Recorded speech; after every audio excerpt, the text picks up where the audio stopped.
அஸ்ஸலாமு அலைக்கும். வணக்கம். பிள்ளைகள் எல்லாருக்கும் நான் பேசுறது கிளியரா கேக்குதா?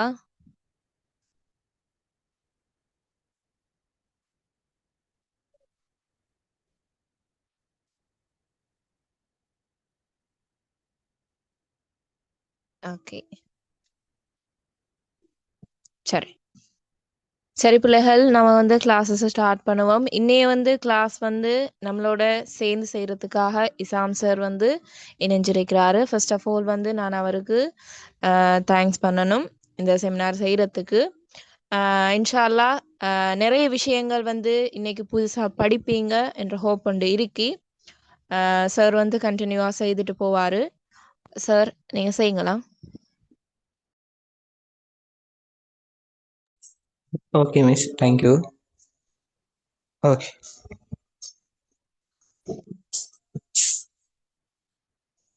ஓகே, அனைவருக்கும் அஸ்ஸலாமு அலைக்கும் வரஹ்மத்துல்லாஹி வபரகாத்துஹு. வணக்கம்.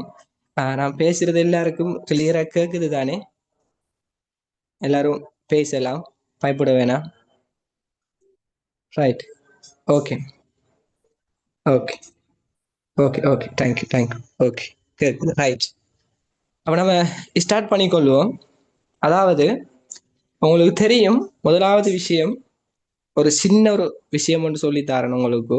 அதாவது எல்லாருமே நாங்கள் இதில் ஒரு ஃப்ரீ கிளாஸாக ஜாயின் பண்ணி இருக்கிறீங்க. ஒரு சின்ன ஒரு அட்வைஸ் ஒன்று சொல்லி தரேன். அதாவது ஜியோகிரபி பாடத்தை பொறுத்த வரையில ஒரு மனுஷனுக்கு ஹார்ட் தான் முக்கியம் உயிர் வாழ்றதுக்குங்கிற மாதிரி, ஜியோகிரபி பாடத்துல நீங்க எடுக்கிறதா இருந்தா கட்டாயம் இதயம் மாதிரி இந்த எம்சிக்யூ, சரியா? எம்சிக்யூ பகுதியும் மெட்ரிக் மேப் பகுதியும் வேர்ல்ட் மேப் பகுதியும், இந்த மூணுமே நீங்க தெளிவா எல்லா புள்ளிகளையும் பெற்றுக்கொண்டீங்கன்னு சொன்னா நீங்க எடுக்கிறத யாராலும் தடுக்க முடியாது, சரியா? அந்த மூணு பகுதியிலையும் தெளிவா இருக்கணும். முதலாவது இந்த செய்முறை புயல்ற எம்சிக்யூ பகுதி இருக்குது தானே, அந்த எம்சிக்யூ பகுதியை நல்லா கிளியரா படிச்சு வச்சு கொள்ளணும். ஏனென்றா நீங்க முதலாவது எக்ஸாம் ஹாலுக்குள்ள போகும்போது உங்களோட கையில தர போற பேப்பர் எம்சிக்யூ இருக்கும், மெட்ரிக் மேப் இருக்கும், வேர்ல்ட் மேப் இருக்கும், செய்முறை புவியல்ற கட்டுரை வினாக்கள் ரெண்டு பகுதி இருக்கும். அப்ப நீங்க முதலாவது ஹோலுக்குள்ள போய் அந்த பேப்பரை விரிக்கும் போது உங்களோட கண்ணில் இருக்கிற கேள்வி செய்முறை புவியல்ற எம்சிக்யூ 10 எம்சிக்யூ இருக்கும். யோசிச்சு பாருங்க, நீங்க படிச்சுட்டு போன விஷயம் 10மே நீங்க படிச்சுட்டு போனதுக்குள்ள இருந்து அந்த 10 கேள்வியுமே வந்துட்டு சொன்னா உங்களோட மனநிலை மாறும். ரைட். பேப்பர் ஈஸி, பேப்பர் இந்த முறை ஈஸி, நம்ம ஏதான் என்கிற ஒரு மனநிலை மாறிடும். அதுவே அந்த 10 கேள்வி நான் விடிய விடிய உளுந்து படிச்சு நித்திர முழிச்சும் படிச்சு எப்படியெல்லாம் படிச்சுட்டு போனேன். ஆனா அங்க பிரட்டி பார்க்கும்போது முதல் 10 எம்சிக்கும் அதுல 5 தான் தெரியும், 5 சரியாது என்றா உங்களோட மனநிலை எப்படி மாறும் என்று சொன்னா, ஜியோகிரபி பாட பேப்பர் கஷ்டம், நான் இவ்வளவோ உளுந்து உளுந்து படிச்சேன், ஆனா இந்த 5க்கு தான் விட தெரியும், மத்த 5க்கும் விட தெரியாது, அப்ப இந்த முறை கஷ்டமா வந்திருக்கோ என்ற மாதிரி உங்களோட மனநிலை மாறிடும். மனநிலை மாறிட்டுன்னு சொன்னா பின்னுக்கு பௌதிக புயல்ற எம்சிக்கு உங்களுக்கு ஈஸியா இருந்தாலும் அந்த டென்ஷன்ல என்ன செஞ்சிருவீங்கடா, யோசிக்கிறத விட்டுருவீங்க, குழம்பிரும் எம்சிக்கு, டென்ஷன் ஆயிருவீங்க, பின்னுக்கு வரப்போற ஈஸியான கேள்வி எல்லாம் விளங்க மாட்டுச்சு. அப்ப எப்போதுமே முதலாவது நாங்க இந்த செய்முறை புவியல்ல தெளிவா இருக்கணும். உங்களோட மனநிலைய மாத்தக்கூடிய ஒரு பகுதி இந்த செய்முறை புவியல்ற எம்சிக்கு ஆரம்பம் அதுதான். அதுல நீங்க 10மே 10க்கும் சரி எடுக்கக்கூடிய மாதிரி இருக்கணும். இது முதலாவது விஷயம். இந்த செய்முறை புவியல்ற எம்சிக்கு நீங்க படிக்கும் போது அந்த செய்முறை புவியல்ல மொத்தம் எத்தனை யூனிட் இருக்கு சொல்லுங்க பாப்போம்.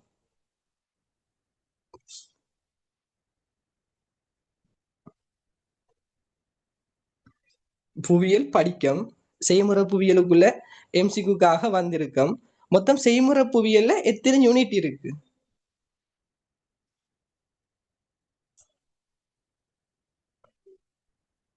யாராவது பேசலாம். பேச போறது இல்ல, பேசலாம், கதைக்கலாம், ஃப்ரீயா பேசுங்க. Right? Okay, very good, very good, very good. Sara, 5 அலகு இருக்குது. ஓகேமா, வெரி குட், தெரிஞ்சிருக்கு என்ன? வெரி குட், 5 அலகு இருக்குது. நல்லா பாருங்க, இந்த 5 அலகுக்குள்ள இருந்தும் எம்சிக்யூ கேள்வி கேட்கப்படுதான்னு பார்த்தா இல்ல. 5 அலகுக்குள்ள இருந்தும் 10 கேள்வி கேட்கறது இல்ல. அதை வழங்கி கொள்ளுங்க. இந்த 5 அலகுக்குள்ள இருந்தும் 10 கேள்வி கேட்கறது இல்ல.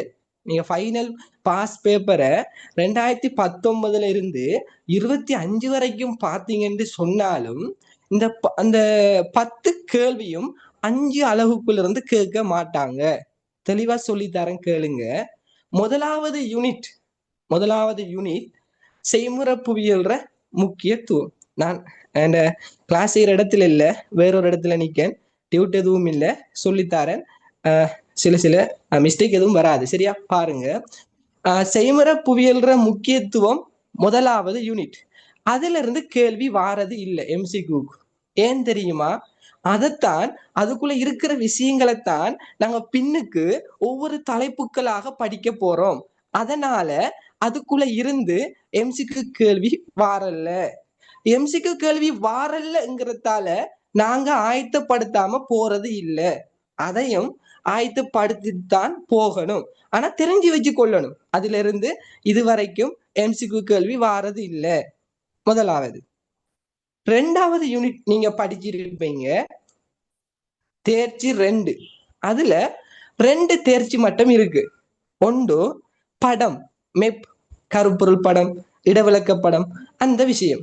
அதுல எம்சிக்யூ வரும். தேர்ச்சி 2.2 அது ஒரு யூனிட் ஒன்று இருக்கு. என்ன? நவீன படவரை கலையியல், ஜிஐஎஸ், ஜிபிஎஸ், ஆர்எஸ். அதுலயும் எம்சிக்யூ வரும். அப்ப தேர்ச்சி 2க்குள்ள இருந்து எம்சிக்யூ வருதா? வருது. தேர்ச்சி 3 என்ன? இடவிளக்க படத்துல அடிப்படையான சில விஷயங்கள், அடிப்படை தகவல்கள், உள்ளெல்லை தகவல், புற எல்லை தகவல், எப்படி அது வரையப்பட்டிருக்குது, எப்படி 92 பகுதிகளாக பிரிக்கப்பட்டிருக்குது அப்படின்னு சொல்லி அந்த இடவிளக்கம் படம் பத்தின ஒரு அடிப்படையான சில விஷயங்களை படிப்போம். அதுக்குள்ள பௌதிக அம்சங்கள் என்னென்ன இருக்கு, பண்பாட்டு அம்சங்கள் என்னென்ன இருக்கு, அதெல்லாம் படிப்போம்.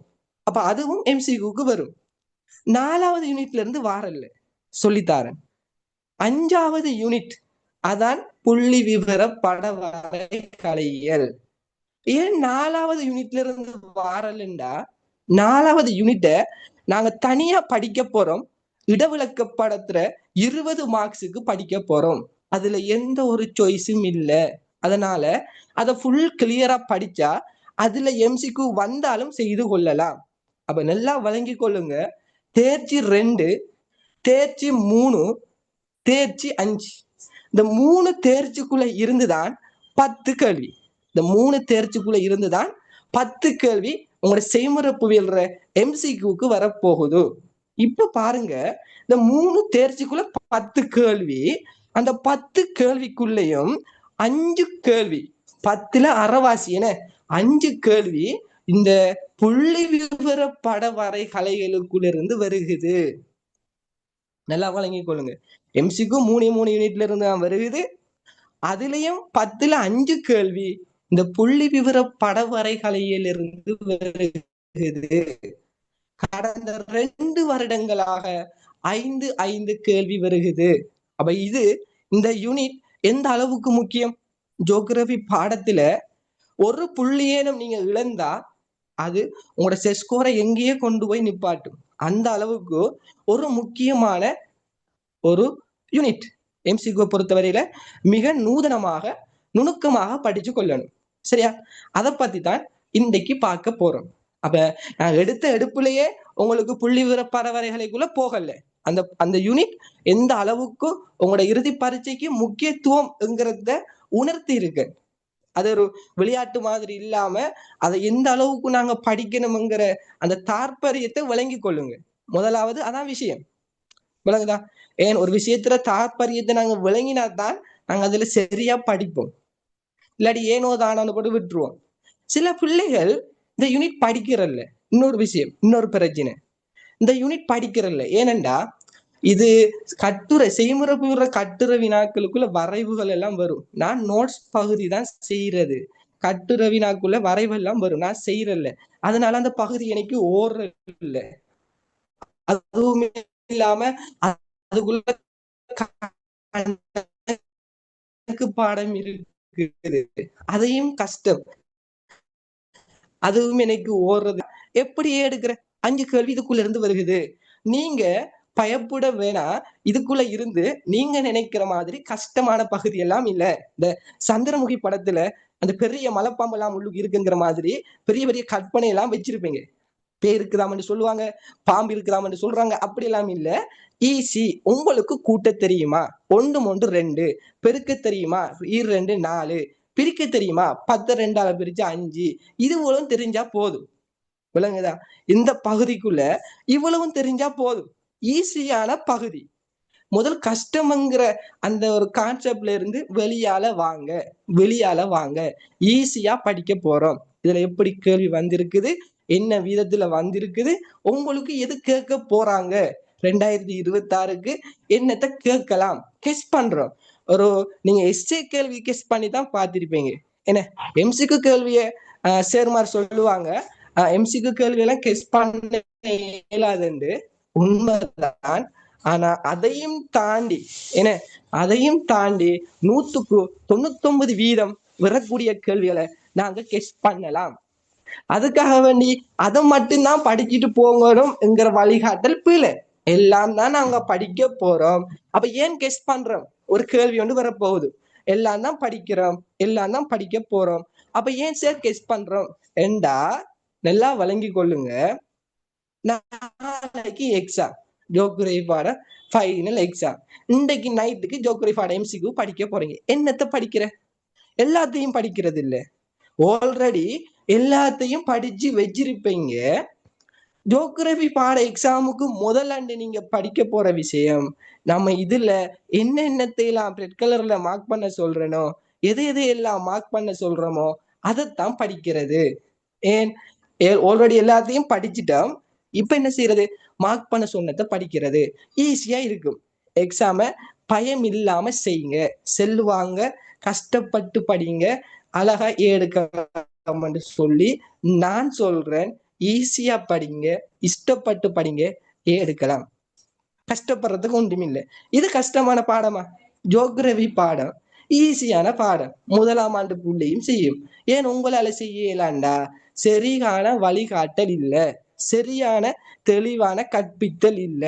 இப்ப பாருங்க, இதுல இந்த ஜாயின் பண்ணி இருக்கிற 127 26 பேர்லயும் டபிள்யூ எடுக்கிறவங்களும் இருப்பீங்க, எஸ் எடுக்கிறவங்களும் இருப்பீங்க. நீங்களே நீங்களே விட சொல்லுவீங்க, இருந்து பாருங்க. சரியா? நீங்களே விட சொல்லுவீங்க, இருந்து பாருங்க. ஓகே. அப்ப நாங்க 8 ஸ்டார்ட் பண்ணோம். 20 15 நிமிஷம் இதை பத்தி பேசுறதுக்கே போயிட்டு, என்னன்னு சொன்னா முக்கியம் ஒரு விஷயத்த நாங்க எடுத்தெடுப்புல படிக்கிறதை விட அதை பத்தி பேசணும். என்ன, அப்ப ஒரு 15 நிமிஷம் அதை பத்தி பேசியிருக்கோம். டைம் பெய்துன்னு நினைச்சு கொள்ளாதீங்க. நாங்க பாடத்தை ஸ்டார்ட் பண்ணுவோம். ரைட். இங்க பார்த்து கொள்ளுங்க, இந்த புள்ளி விவர பட வரைகலைங்கிற யூனிட் 5வது தேர்ச்சி. இதுல மொத்தம் 5 தேர்ச்சி மட்டும் இருக்குது. கீழுக்கு பாத்தீங்கன்னா விளங்கும். இதுல இருந்து எப்படி எம்சிக்கு கேட்கப்பட்டிருக்குன்னு பாருங்க. 2019 5 எம்சிக்கு, 2020 3 4 3 3, கடந்த 2 வருடங்களாக 5 எம்சிக்கு கேட்கப்படுகிறது. அப்ப கட்டாயம் நமக்கு 3 4 5 எப்படியோ எம்சிக்கு கேட்கப்பட போகுது. அது எப்படி கேட்கப்பட்டிருக்கு இங்க பாருங்க. இந்த 5வது தேர்ச்சி மட்டம், இந்த 5வது தேர்ச்சி மட்டம் புள்ளி விவர பட வரைகலையில 5 உவர் தேர்ச்சி மட்டங்கள் இருக்குது. 5 உவர் தேர்ச்சி மட்டங்கள் இருக்குது. பாருங்க, தரவு மூலாதாரம், தரவு சேகரிப்பு முறை, புள்ளி விவரவியல் முறை, வரைவு முறை, பட வரைகலைய நுட்ப முறை, 5ம் இருக்கு. 5ம் நேசரி 1ஆம் ஆண்டு 2ஆம் ஆண்டு 3ஆம் ஆண்டு 4ஆம் ஆண்டு, அவ்வளவுதான். சரியா? அப்படி நினைச்சு கொள்ளுங்க. கொஞ்சம் கொஞ்சமா அவ்வளவுதான் விஷயம். இவ்வளவுதான் நாங்க ஈஸியா படிக்க போறோம். ரைட். அடுத்த பேஜுக்கு போய்கொள்வோம். இங்க பாருங்க, முதலாவது இந்த தரவு மூலாதாரம் என்கிறது தேர்ச்சி 5.1. அத பாருங்க ஒருக்கா. அந்த தரவு மூலாதாரம்ங்கிறத பாருங்க. தொடர்ச்சியா ஒரு கேள்வி வந்து கொண்டே இருக்குது என்ன. அப்போ உங்களுக்கும் அதிலிருந்து ஒரு கேள்வி வருமா இல்லையா? அப்ப நாங்க எதை முக்கியத்துவப்படுத்தி படிக்கணும்ங்கிறது முதலாவது விளங்கணும். அதுக்கு பிறகுதான் படிக்கணும். சும்மா விரிச்சு வச்சு எல்லாத்தையுமே படிச்சுட்டு போறது இல்லை என்ன. சில புள்ளி ஸ்மார்ட்டா படிக்குமங்க இப்படிதான். அப்ப இதுல ஃபுல்லா கேள்வி வந்து கொண்டே இருக்குது. நாங்களும் தயார்படுத்தணும், படிக்கணும். அடுத்தது பாருங்க, தரவு சேகரிப்பு முறைகள் 2019 வந்துச்சு, விரல்ல 2021 வந்துச்சு, 3 வருஷம் வரல. உங்களுக்கு தெரியுமோ தெரியல, புது புது விஷயங்களை சொல்லித்தாரேன். உங்களுக்கு தெரியுமோ தெரியா, ஒரு எம்சிகோ பொறுத்த வரையில 3 வருஷம் வரலன்னு சொன்னா 3 வருஷம் வரலன்னு சொன்னா அதுக்கு அடுத்த வருஷம் அந்த கேள்வி வரும். அது எம்சிகுவா இருந்தாலும் சரி, எஸ்சி பகுதியா இருந்தாலும் சரி, அது எம்சிகுவா இருந்தாலும் சரி வந்துதான் ஆகும். பொய்யண்டா பாஸ் பேப்பரை பிரட்டி எஸ்ஏ கேள்விய பாருங்க. 3 வருஷம் ஒரு கேள்வி வந்திருக்குது, 3 வருஷம் வரலண்டா அதுக்கு அடுத்த வருஷம் 4வது வருஷம் அது வந்தே ஆகும். அது நியதியா போயிட்டு இந்த பாஸ் பேப்பரை பார்த்தீங்கன்னா விளங்கும். அந்த வகையில போன முறையும் எதிர்பார்த்திருந்தோம், வந்திருந்துச்சு. மாஷா அல்லாஹ். ஓகே. அப்ப இந்த முறையும் சில வழிகளை வரலாம், வராமையும் விடலாம். ஆனா நாங்க எல்லாத்துக்கும் ஆயத்தப்படுத்தி தருவோம். நீங்க உங்களுக்கு விளங்கும், சொல்லி தரும்போது விளங்கும், உள்ளுக்கு போய் படிக்கும் போது அது விளங்கும். சரியா? இப்ப இத பாருங்க, புள்ளி விவரவியல் முறைகள். இதுல 2 வருஷம் வரல, வந்திருக்கு வரல, மன தொடர்ச்சியா 1, 3, 2 மாறி மாறி வருகுது. அப்ப இந்த முறையும் வாரத்துக்கான வாய்ப்பு இருக்கு, பார்ப்போம். அடுத்தது இந்த வரைவு முறைகளை பாத்தீங்கன்னா 2021 இருந்து 25 வரைக்கும் ஒரு கேள்வி வந்து கொண்டே இருக்குது. அப்ப கட்டாயம் உங்களுக்கும் ஒரு கேள்வி வரத்தான் போகுது. அடுத்தது பட வரைகலையியல் நுட்ப முறை. இதுல பாருங்க, கடந்த 3 வருஷம் இதுல நீ 3 வருஷம் வரலன்னு சொன்னா அடுத்தது உங்களுக்கு கட்டாயம் வந்துதான் ஆகும். இப்ப கட்டாயம் இதுல ஒரு கேள்வி வரும், கட்டாயம் இதுல ஒரு கேள்வி வரும். மொத்தம் 5 கேள்வியா மாத்தலாம். இதுல கேட்காமலுக்கு இருந்தும் எப்படியோ கேட்கறதுக்கான வாய்ப்பு இருக்குதா இல்லையா, அதை நாங்க கண்டுபிடிச்சிட்டோம். அந்த 5 பகுதிக்குள்ளேயும் கேட்கறதுக்கான வாய்ப்பு இருக்குதுன்னு கண்டுபிடிச்சிட்டோம். அடுத்தது என்ன செய்ய போறோம்னா, ஒவ்வொரு பகுதியாக இந்த வாய்ஸ் கிளியர் இல்லையா, ஒரு ஆள் வாய்ஸ் போட்டுச்சு இந்த வாய்ஸ் கிளியர் இல்லைன்னு எல்லாரும் சொல்லுங்க, அவன் வாய்ஸ் கிளியர் இல்லையா. சம்டைம் அவங்க இடத்துல கவரேஜ் இஷ்யூவா இருக்கலாம்.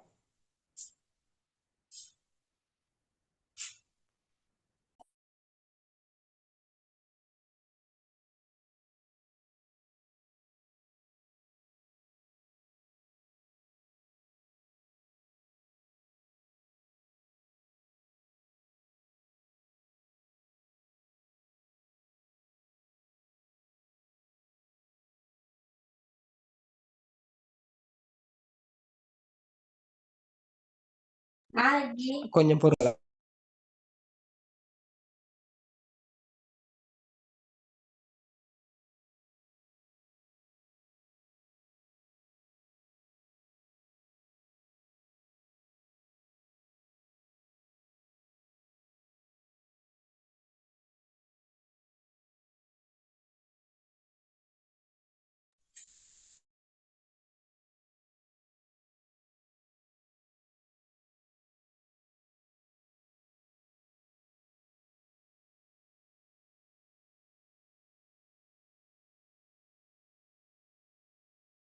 அவன் செய்யற கிளாஸ் செய்யற இடத்துல இல்லைன்னு சொல்லி இப்போ ஓகேயா?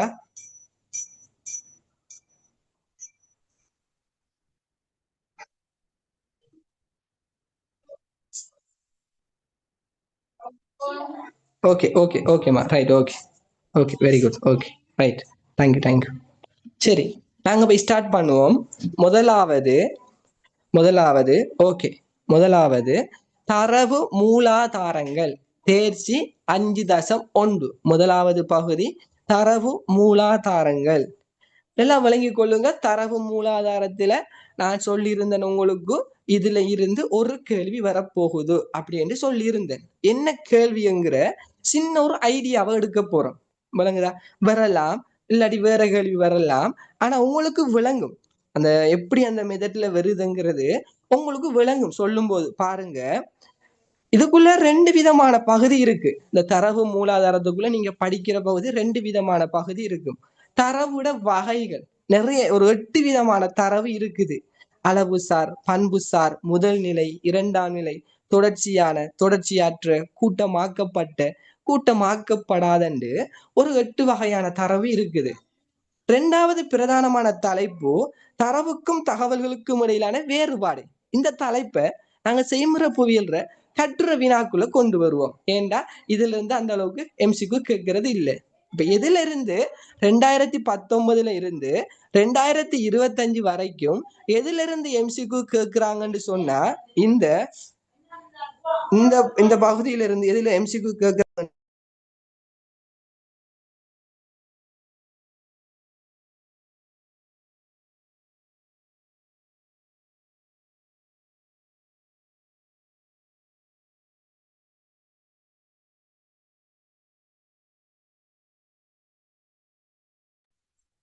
Right, okay. அப்ப அவதானிச்சு கொள்ளுங்க.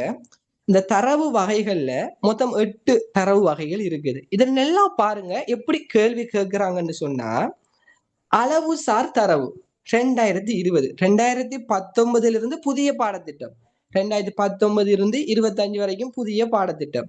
2020 அளவுசார் தரவு, 2023 25 பண்புசார் தரவு, 2019 இரண்டாம் நிலை தரவு. இப்படி கேள்விகள் கேட்கிறாங்க. நல்லா பாருங்க, உங்களுக்கு விளங்கும். இதுல ஒரு வருஷம் கேட்ட புதிய பாடத்திட்டத்துல ஒரு வருஷம் கேட்ட கேள்வி திரும்பவும் ரிப்பீட் ஆகுது. 2023 பண்புசார் தரவுல கேட்கப்பட்ட எம்சிக்கு ஒரு வருஷம் கழிச்சு திரும்பவும் வருகுது 2025. நல்லா பாருங்க, திரும்ப தொடர்ச்சியான தரவுல 2021 வந்த கேள்வி திரும்ப ரிப்பீட்டா வருகுது 2024 2 வருஷம் கழிச்சு. விளங்குதா? இதுல இருந்து என்ன விளங்குதுண்டா, ஒரு கடந்த காலத்துல புதிய பாடத்திட்டத்துல கடந்த காலத்துல கேட்கப்பட்ட கேள்வி திரும்பவும் ரிப்பீட்டா வருகுது. அப்ப நாங்க சின்ன ஒரு கெஸ்ஸிங் ஒன்று பண்ணலாம். அப்படி கடந்த காலத்துல கேட்கப்பட்ட கேள்வி இரண்டாம் நிலை தரவு முதல்நிலை தரவு 2019 கேட்டிருக்காங்க, அது ஒரு கேள்வி. தொடர்ச்சியற்ற தரவு 2022 கேட்டிருக்காங்க, 2 கேள்வி இருக்குது. அப்ப நாங்க ஒரு கெஸ் பண்ணலாம். மேலுக்கும் இருக்குது, அளவுசார் தரவு 2020 கேட்டது. அப்ப நாங்க கெஸ் பண்றோம், இப்படித்தானே இதுக்குள்ள இருந்து எம்சிக்கு வருகுது. அப்ப இந்த முறை உங்களுக்கு அளவுசார் தரவுக்கு இருந்து வரலாம், இரண்டாம் நிலை முதலாம் நிலை தரவுக்குள்ள இருந்து அதே கேள்வி வரலாம், தொடர்ச்சியற்ற தரவுக்கு இருந்தும் வரலாம், 3 தலைப்புக்கு இருந்தும் வரலாம். சரி, இதுல எதுலடா முன்னுரிமை கொடுப்பாங்க, இதுல எதுல முன்னுரிமை கொடுத்து கேட்பாங்க அப்படின்னு சொல்லி பார்த்தா, ஆரம்பத்துல வந்த கேள்வி பாருங்க, 2020 19 22 இதுல ஆரம்பத்துல வந்த கேள்வி 2019 வந்த கேள்வி, அதுக்கு முன்னுரிமை கொடுக்கலாம். இல்லையா அதுக்கு அடுத்தது அளவுசார் தரவு 2020 கேட்கப்பட்டது, அதுக்கு முக்கியத்துவம் கொடுக்கலாம். அப்படி இல்லைன்னு சொன்னா தொடர்ச்சி அற்ற தரவையே கேட்கலாம். அப்ப 3 விதமான தலைப்பு இருக்குது உங்களுக்கு எதிர்பார்க்கப்படுற தலைப்பு. அப்ப நாங்க படிச்சு தரும் போது 8 விஷயத்தையும் சொல்லி தருவோம். இந்த 8 தரவையும் உங்களுக்கு கிளியரா அழகா நிதானமா படிச்சு தருவோம். அப்படி படிச்சு நீங்களும் விளங்கி கொள்ளுவீங்க, எக்ஸாமுக்கு படிச்சு கொண்டு இருப்பீங்க.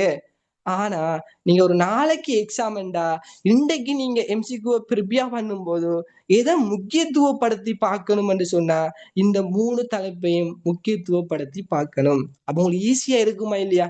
எல்லாமே ஈஸியா படிச்சுட்டோம், அதுலயும் கொஞ்சம் முக்கியத்துவப்படுத்தி பார்க்க வேண்டிய தலைப்புகளாக இந்த 3ஐயும் பார்க்கிறோம். அப்ப இந்த 3ஐயும் நாங்க ரெட் கலர் ஒரு பெண்ணால மார்க் பண்ணி வைக்கிறது. அப்ப படிக்கிறதுக்கு ஈஸியா இருக்குமா இல்லையா நமக்கு? பாருங்க, இதுல பாருங்க, முதலாவது இங்க டியூட் இப்படித்தான் இருக்கு. முதலாவது டியூட்டை பத்தி பேசணும். அதாவது ஒரு தலைப்பு எடுத்துக்கொண்டா, இங்க டியூட்ல ஒரு தலைப்பை எடுத்துக்கொண்டா அந்த தலைப்புல என்ன பாயிண்ட்ஸ்ல இருந்து எம்சிக்கு கேள்வி வரலாம் என்கிற அடிப்படையில அந்த பாயிண்ட் இருக்கும். அந்த பாயிண்ட்ல இருந்து புதிய பாடத்திட்டம் இல்லாம 2011 இருந்து 2025 வரைக்கும் கேட்கப்பட்ட கடந்த கால வினா அந்த தலைப்புக்கு கீழே இருக்கும். பாருங்க, அளவுசார் தரவண்டா அதை பத்தின விஷயத்தை உங்களுக்கு விளங்கப்படுத்தின கையோட கடந்த கால வினாவை செய்வோம். பிராக்டிஸ் வந்துருமா இல்லையா? பண்புசார் தரவை படிச்சுட்டு கடந்த கால வினாக்களை செய்வோம். 2016 கேட்கப்பட்டது. அப்ப 2019 இருந்து நாங்க 2025 வரைக்கும் ஆய்வு செஞ்சு கேள்வியை போட்டிருக்கோம் அந்தந்த தலைப்புக்கு கீழே. அப்ப உங்களுக்கு பாஸ் பேப்பரை பிரட்டணுமா? தேவையில்லை. கைட்டை பார்க்கணுமா? தேவையில்லை. கைட்டை வச்சுதான் தொகுத்து இருக்கு. பாஸ் பேப்பர் கேள்வியை தான் கொண்டு வந்திருக்கு. வேற சேர்மார டியூட்டை பார்க்கணுமா? தேவையில்லை. எம்சிக்கு நாங்க கிளாஸ் செய்யும் போது இந்த பிடிஎஃப் உங்களோட கையில கிடைச்சா நீங்க பாஸ் பேப்பர் பாக்குறல்ல, கைட் பாக்குறல்ல, வேற சேர்மாற பிடிஎஃபோ என்னவோ ஒன்றும் பாக்குறது இல்லை. இது மட்டும்தான். இது இருந்தா சரி. இது இருந்தா இதுவே உங்களுக்கு ஏஐ நோக்கி கொண்டு போகும். அதுல எந்த ஒரு மாற்று கருத்தும் இல்லை. சரியா? இப்படித்தான் இந்த பிடிஎஃப் வந்துட்டு முழுக்கவே அதை சென்ட் பண்றதை பத்தி நாங்க பேசுவோம். சரியா? அதை பத்தி கடைசியில பேசுவோம். இப்படித்தான் எங்க டியூட் வந்துட்டு முழுக்கவே என்ன செய்யப்பட்டிருக்கு? வடிவமைக்கப்பட்டிருக்கு. நாங்க விளங்கப்படுத்துவோம். பார்ப்போம் என்ன இந்த டியூட்ல என்ன விஷயம் இருக்குது. முதலாவது பாருங்க, இந்த டியூட்ல எல்லா விஷயமும் இருந்தாலும் எல்லாம் விளங்கப்படுத்துறது இல்லை, எல்லாமே பாடமாக்குறது இல்லை. குறிப்பிட்ட விஷயத்தை சொல்றத மட்டும்தான் பாடமாக்குறது. இங்க பாருங்க, தரவண்டா என்ன என்கிற ஒரு வரைவிலக்கணம் இருக்குது. ஆய்வு செய்யறதுக்கு நாங்க சேகரிக்கிற தகவல் தான் தரவு. இவ்வளவுதான் உங்களுக்கு தேவை. அந்த வரைவிலக்கணத்தை கேட்டெல்லாம் வரப்போறது இல்லை. தரவண்டா என்ன, ஆய்வு செய்யறதுக்கு நாங்க சேகரிக்கிற தகவல் என்கிறத மட்டும் பாடமாக்கி கொள்ளுங்க. அதுல இது வரைக்கும் ஒரு வரைவிலக்கணத்தை கேட்டோ ஒரு அறிஞர்கள கருத்தை கேட்டோ கேள்வி வந்தில்ல. இது வரைக்கும் பார்த்திருக்கீங்களா? பௌதிக புவியியல்ல மாணவ புவியியல்ல பார்த்திருக்கீங்களா? Carl Ritter, von Humboldt, Richard Hudson அறிஞர் கருத்துக்களை தந்து ஃபைனல் எக்ஸாம்ல வந்ததை பார்த்திருக்கீங்களா? இல்ல. அதெல்லாம் உங்களோட டேர்ம் எக்ஸாமுக்கு தான். அப்ப அப்படியான கருத்துக்கள் கேட்கறது இல்லை. அங்க சொல்லி தருவோம் எப்படி படிக்கணும்னு. அப்ப நல்லா பார்த்து கொள்ளுங்க. அப்ப தரவுகள் என்கிறது ஆய்வு செய்யறதுக்கு நாங்க சேகரிக்கிற தகவல் என்று பாடமாக்கி கொள்ளுங்க. அது முக்கியம் இல்லை. ரெண்டாவது பாயிண்ட பாடமாக்கணும். என்னண்டா, தரவு மூலாதாரம் என்ன? தரவு மூலாதாரம் என்ன? அதாவது ஒரு ஆய்வு செய்யற ஒரு ஆள் என்ன, நீங்க ஒரு விஷயத்த ஆய்வு செய்ய போறீங்கடா, உங்களுக்கு தேவையான அந்த ஆய்வுக்கு தேவையான தரவை நீங்க எங்கிருந்து பெற்றுக்கொள்றீங்களோ அதுதான் தரவு மூலாதாரங்கள். உதாரணமா, நீங்க ஒரு ஆய்வு செய்ய போறீங்க, அந்த ஆய்வுக்கான தகவலை நீங்க ஒரு பத்திரிகையிலிருந்து பெற்றுக்கொள்றீங்கடா, அந்த பத்திரிகை என்கிறது தரவு மூலாதாரம். நீங்க ஒரு ஆய்வுண்டு செய்ய போறீங்க, அந்த ஆய்வுக்கான தகவலை ஒரு புத்தகத்திலிருந்து பெற்றுக்கொள்றீங்கடா, அந்த புத்தகம் தரவு மூலாதாரம். தரவை தாரால், தரவை உங்களுக்கு வழங்குற ஆள் தான் தரவு மூலாதாரம். ஆகவே ஒரு ஆய்வுக்கு தேவையான தரவை பெறுகின்ற மூலங்கள் என்று சொல்லுவோம். அதுதான் தரவு மூலாதாரம். இது ஈஸி. இதை பாடமாக்கி கொள்ளணும். இது ஒரு பாயிண்ட். நமக்கு தேவையான ஆய்வுக்கு தேவையான தரவை நாங்க எதிலிருந்து பெற்றுக்கொள்றோமோ அதுதான் தரவு மூலாதாரம். இதை பாடமாக்கி கொள்ளுங்க. அடுத்ததுதான் மிக முக்கியமான பாயிண்ட். 2019 வந்துட்டு தானே, விரமாட்டி சென்று விடுறது இல்ல. நல்லா பாருங்க, தரவு மூலாதாரங்கள்ற பிரதான 2 வகை இருக்குது. பாருங்க, தரவு மூலாதாரத்துல 2 வகை. ஒன்று முதல் நிலை தரவு, இரண்டாவது இரண்டாம் நிலை தரவு. கேள்வியை பாருங்க. ஆய்வொன்றில் பயன்படுத்தப்படும் பிரதான இரு தரவு வகைகள். ஒன்று முதல்நிலை தரவு, இரண்டாம் நிலை தரவு. ரெண்டு தரவு இருக்குது. ஆய்வுல பயன்படுத்தப்படுற பிரதான இரு தரவுகள். ஜியோகிராபி பாடத்துல நிறைய இடத்துல தரவு வகைகள் படிச்சிருப்பீங்க. இதுவும் என்ன, இதுவும் என்ன, இந்த 8 வகையான தரவும் என்ன, ஆய்வுல பயன்படுத்தப்படுற தரவு தான். 8மே ஆய்வுல பயன்படுத்தப்படுற தரவுகள் தான். ஆனால் பிரதான ஆய்வுல பயன்படுத்தப்படுற பிரதான இரு தரவுகள் என்று கேட்டா என்ன சொல்லணும்? முதல்நிலை தரவு, இரண்டாம் நிலை தரவு. அப்ப இது கஷ்டமா? பாருங்க, சின்ன பிள்ளைக்கு கேட்ட மாதிரி 2019 ஒரு கேள்வி. ஆய்வொன்றில் பயன்படுத்தப்படும் பிரதான தரவு வகைகள் 2. என்ன answer? Very good, very good. என்ன சின்ன சின்ன பிள்ளைக்கு கேட்கிறா போல கேள்வி. என்ன இதெல்லாம் ஒரு கஷ்டம் இந்த பாடத்தை நாங்க நினைச்சிட்டு இருந்தோமேங்கிற அளவுக்கோ அது ஈஸி, கஷ்டம் இல்லை, ஈஸி. என்ன வெரி குட், வெரி குட். முதல் நிலை கமா இரண்டாம் நிலை தரவு நல்லா வழங்கி கொள்ளுங்க. வெரி குட், வெரி குட்டா, நல்லா வழங்கி கொள்ளுங்க. உங்களுக்கு மார்க் பண்ணி காட்டுறேன். ஆய்வொன்றில் பயன்படுத்தப்படும் பிரதான இரு தரவு வகைகள் அப்படி கேட்டுட்டாங்க கேள்வி. சம்டைம் இந்த கேள்வி ரிப்பீட்டா உங்களுக்கு வந்தா இத பாடமாக்கி கொள்ளணும். இப்படி தரவு மூலாதாரத்தினுடைய 2 வகைகள் என்று கேட்டாலும் அதுதான் ஆன்சர். தரவு என்றா ஆய்வொன்றில் பயன்படுத்தப்படும் பிரதான தரவு வகைகள் 2. ஒன்று முதல்நிலை தரவு, இன்னொன்று இரண்டாம் நிலை தரவு. இதை கேட்டுட்டாங்க தானே. ஆனா திரும்ப கேட்கிறதா இருந்தா சில வேளைகள்ல அதே கேள்வியை கேட்கலாம். அப்படி இல்லைண்டா கேள்வியோட தலைப்பை மாத்தலாம். எப்படி? தரவு மூலாதாரங்களின் இரு வகைகள் என்று கேட்டா முதல்நிலை தரவு, இரண்டாம் நிலை தரவு. அப்ப 2 விதமாகவும் கேட்கலாம். அதுக்குத்தான் அல்லது என்று போட்டு 2மே தந்திருக்கேன். அப்ப இது கஷ்டமா? அப்ப இந்த பேஜ்ல நீங்க பாடமாக்கி கொள்ள போறது தரவு மூலாதாரமும் அதுல 2 வகையும் தான். அப்ப இது கஷ்டமா உங்களுக்கு? கஷ்டம் இல்லை, சரியா? கஷ்டம் இல்லை, ஈஸியான ஒரு பகுதி. அது இந்த அளவுக்கு கஷ்டம் என்று யாரும் நினைக்க தேவையில்லை. ரைட், அது சின்ன ஒரு பகுதி. அந்த பகுதியை பாருங்க, அறிமுகம் சார்ந்த ஒரு பகுதி.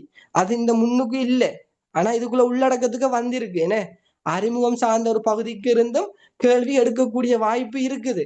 அதுக்குத்தான் எந்த ஒரு பகுதியையும் விட மாட்டோம். சின்ன ஒரு பொந்துக்குள்ளேயும் பூருவோம், அதுக்குள்ள இருக்கிற எம்சிக்யூவையும் எடுப்போம், சொல்லி தருவோம். சரியா? அது ஒரு நேர்த்தியான வழிகாட்டலாக இருக்கும். ரைட், இப்ப நாங்க பார்க்க போறது அளவு சார் தரவு. இந்த தரவெல்லாம் நீங்க நல்லா பாருங்க. இப்ப நாங்க படிக்க போற தரவெல்லாமே நீங்க நல்லா பாத்தீங்கன்னா அந்த பெயர்லயே விட இருக்கும். விளங்குதா? அந்த பெயர்லயே விட இருக்கும். இன்னைக்கு நாங்க தேர்ச்சி 5.1ங்கிறத மட்டும் பார்த்து கொள்வோம் நல்லா கிளியரா. சரியா?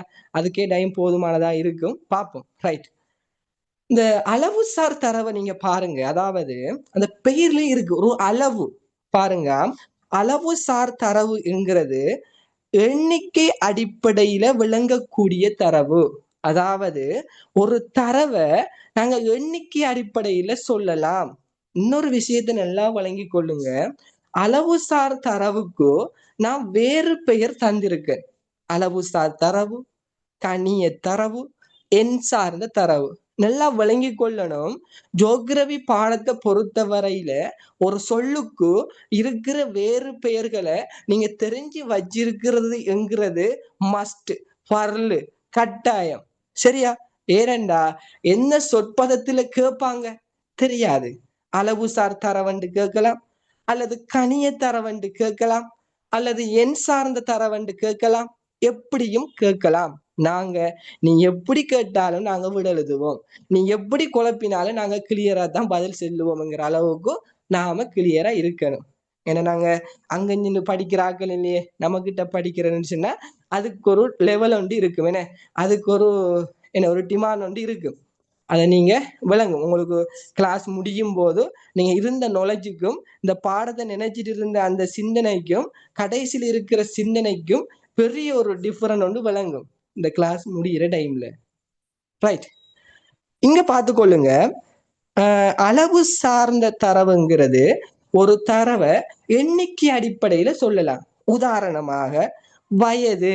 வயது என்று சொன்னா ஒரு எண்ணிக்கையில சொல்லலாமா இல்லையா? 15 வயசு, எனக்கு 20 வயசு, 25 வயசு, அது ஒரு எண்ணிக்கையா இல்லையா? ஒரு எண்ணிக்கை, ஒரு பெருமானத்துல சொல்றோமா இல்லையா? பாருங்க. உயரம், ஓகே, ஒரு சென்டிமீட்டர்ல நாங்க 161 சென்டிமீட்டர், இவர் 150 சென்டிமீட்டர், ஒரு எண்ணிக்கையில சொல்லலாமா இல்லையா? இட உயரம், நீங்க ஒரு இடவிளக்க படம் எல்லாம் படிச்சிருப்பீங்க. ஒரு இடத்துல உயரத்தை சொல்றதுக்கு அது 130 மீட்டர், அது அந்த அந்த அந்த உயரம், அந்த பிரதேசத்துல உயரம் ஒரு 160 மீட்டர்ல இருக்கு. அப்ப பெருமானத்தை வச்சு கொண்டு கதைக்கிறோம். பொருட்கள் நிற, ஓ 50 கிலோ, அது 60 கிலோ, இது ஒரு 100 கிலோ. அப்படி பொருட்கள நிறைய நாங்க இலக்கத்துல சொல்லலாம், என்ன எண்ணிக்கையில சொல்லலாம். அதே போல வளிமண்டலத்துல அமுக்கம், நெற்காணியுடைய விளைச்சல், தாதிர்கள் எண்ணிக்கை, 8 தாதிர்கள் இருக்காங்க, 8 நேஸ்மாரி இருக்காங்க அண்ணா, அப்படி சொல்லலாம் எண்ணிக்கையில. சம்பளம், 45,000 சம்பளம், கடும் 85,000 சம்பளம் அப்படின்னு சம்பளத்தையும் எண்ணிக்கையில சொல்லலாம். அப்ப இது கஷ்டமா? ஒரு ஒரு தரவு, ஒரு அளவுசார் தரவை எண்ணிக்கையில சொல்றதுதான் அளவுசார் தரவு. அதுக்கு ஒரு பெருமானம் இருக்கும். இது கஷ்டமா? பச்சை ஈஸி. பாருங்க, கேள்வி 2020ஆம் ஆண்டு கேட்ட கேள்வி பாருங்க. அளவுசார் தரவுகளுக்கான ஓர் உதாரணம். Very good, very good. நான் தந்த உதாரணம் இல்லைன்றாலும் நீங்க விடைய சொல்லியிருப்பீங்க. இது கஷ்டமா பிள்ளைகள்? வளிமண்டலத்துல அமுக்கம், இது கஷ்டமா? மில்லி பார்ல அமுக்கத்தை சொல்லுவீங்க, இது கஷ்டமா? ஒரு பெருமானம் ஒன்று இருக்கும். இதெல்லாம் கஷ்டமா? சின்ன பிள்ளைக்கு கேட்கிற மாதிரி கேட்கிறான். 3வது ஆன்சர். அப்ப இதெல்லாம் கஷ்டம் இல்லை. அதுல முதலாவது விடைய பாருங்க. தேர்தல்கள் பற்றிய பொதுமக்கள் உழப்பாங்க, மனப்பாங்க, மனசுல ஏற்படுற சிந்தனைக்கு நாங்க எண்ணிக்கையில செல்லுவோமா? இல்ல. கருத்துக்கள், மரபணு மூலம் மாற்றி அமைக்கப்பட்ட உணவு பற்றிய கருத்துக்களை எண்ணிக்கையா சொல்ற இல்ல. ஒழுக்கம், அதெல்லாம் வராது என்ன. அப்ப வளிமண்டலத்துல அமுக்கம்தான் சரியான ஆன்சர். அப்ப நீங்க பாடமாக்கி கொள்ளும் போது, நீங்க 2020ல கேட்கப்பட்ட கேள்வி, இதனால இந்த உதாரணங்களை பாடமாக்கி கொள்ளணும். ஏனென்றா பிள்ளைகள், பெரும்பாலும் ஜோகிரபி பாடத்தை பொறுத்த வரையில, வெரி குட்மா, very good, very good, very good, எல்லாருமே சரியான ஆன்சர் சொல்றீங்களா? Very good. இந்த ஜோகிரபி பாடத்தை பொறுத்த வரையில இந்த கைட்ல இருக்கிற உதாரணங்களை கொஞ்சம் முன்னுரிமைப்படுத்துறாங்க. நீங்க பாத்தீங்கன்னா விளங்கும், கைட்ல இருக்கிற உதாரணங்களை முன்னுரிமைப்படுத்துறாங்க. அதனால நான் கொஞ்சம் கைட்ல இருக்கிற உதாரணங்களை வச்சும் அந்த உதாரணத்துக்குள்ள தந்திருக்கேன். அப்ப பாடமாக்கும் போது இந்த உதாரணங்களை விளங்கி இந்த உதாரணத்தை பாடமாக்குறது பெஸ்ட். பெரும்பாலும் அதுக்குள்ள இருந்து வாரதுக்கான வாய்ப்பும் இருக்கும். சரிதானே? அதுக்குள்ள இல்லாமலுக்கு வந்தாலும் நீங்க செய்து கொள்ளுவீங்க. ஏனண்டா அளவுசார் தரவுங்கிறது ஒரு எண்ணிக்கையை சொல்லுது. அப்ப இது கஷ்டமா? இல்ல.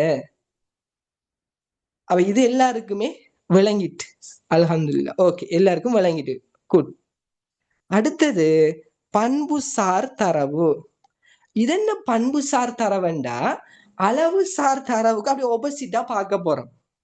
என்னண்டா, நாங்க எண்ணிக்கை அடிப்படையில சொன்ன தரவெல்லாம் அளவுசார் தரவு. அதுக்கு ஒரு பெருமானம் ஒன்று இருந்துச்சு, ஒரு எண்ணிக்கை ஒன்று இருந்துச்சு. அதுக்கு ஒபோசிட்டா பாருங்க, இப்படி எண்ணிக்கையில முன்வைக்க முடியாத தரவுகள், அதை அளவிட முடியாத தரவுகள் எல்லாம் பண்புசார் தரவு. அத எண்ணிக்கை அடிப்படையில சொல்ல முடியாது. விளங்குதா?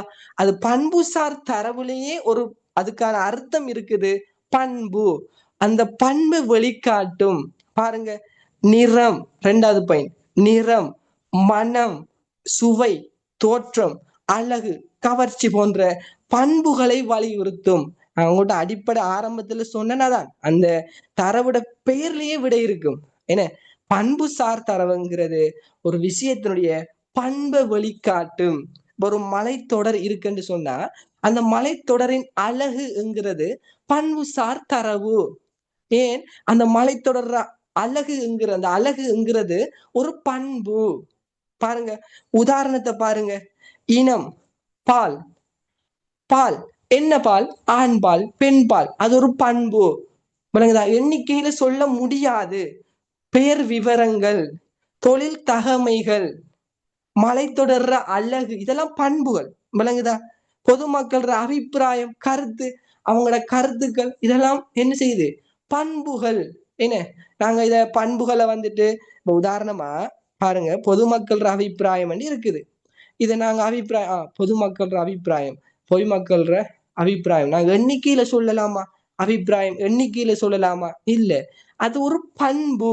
கருத்துக்கள், அவங்களோட கருத்துக்கள், அந்த அபிப்பிராயங்கள், அவங்களோட விருப்பு வெறுப்பு, கவலை, சந்தோஷம், துக்கம், இயல்புகள், விருப்பம், விருப்பம் இல்லாம இருக்கிறது, இது எல்லாமே பண்புதான்.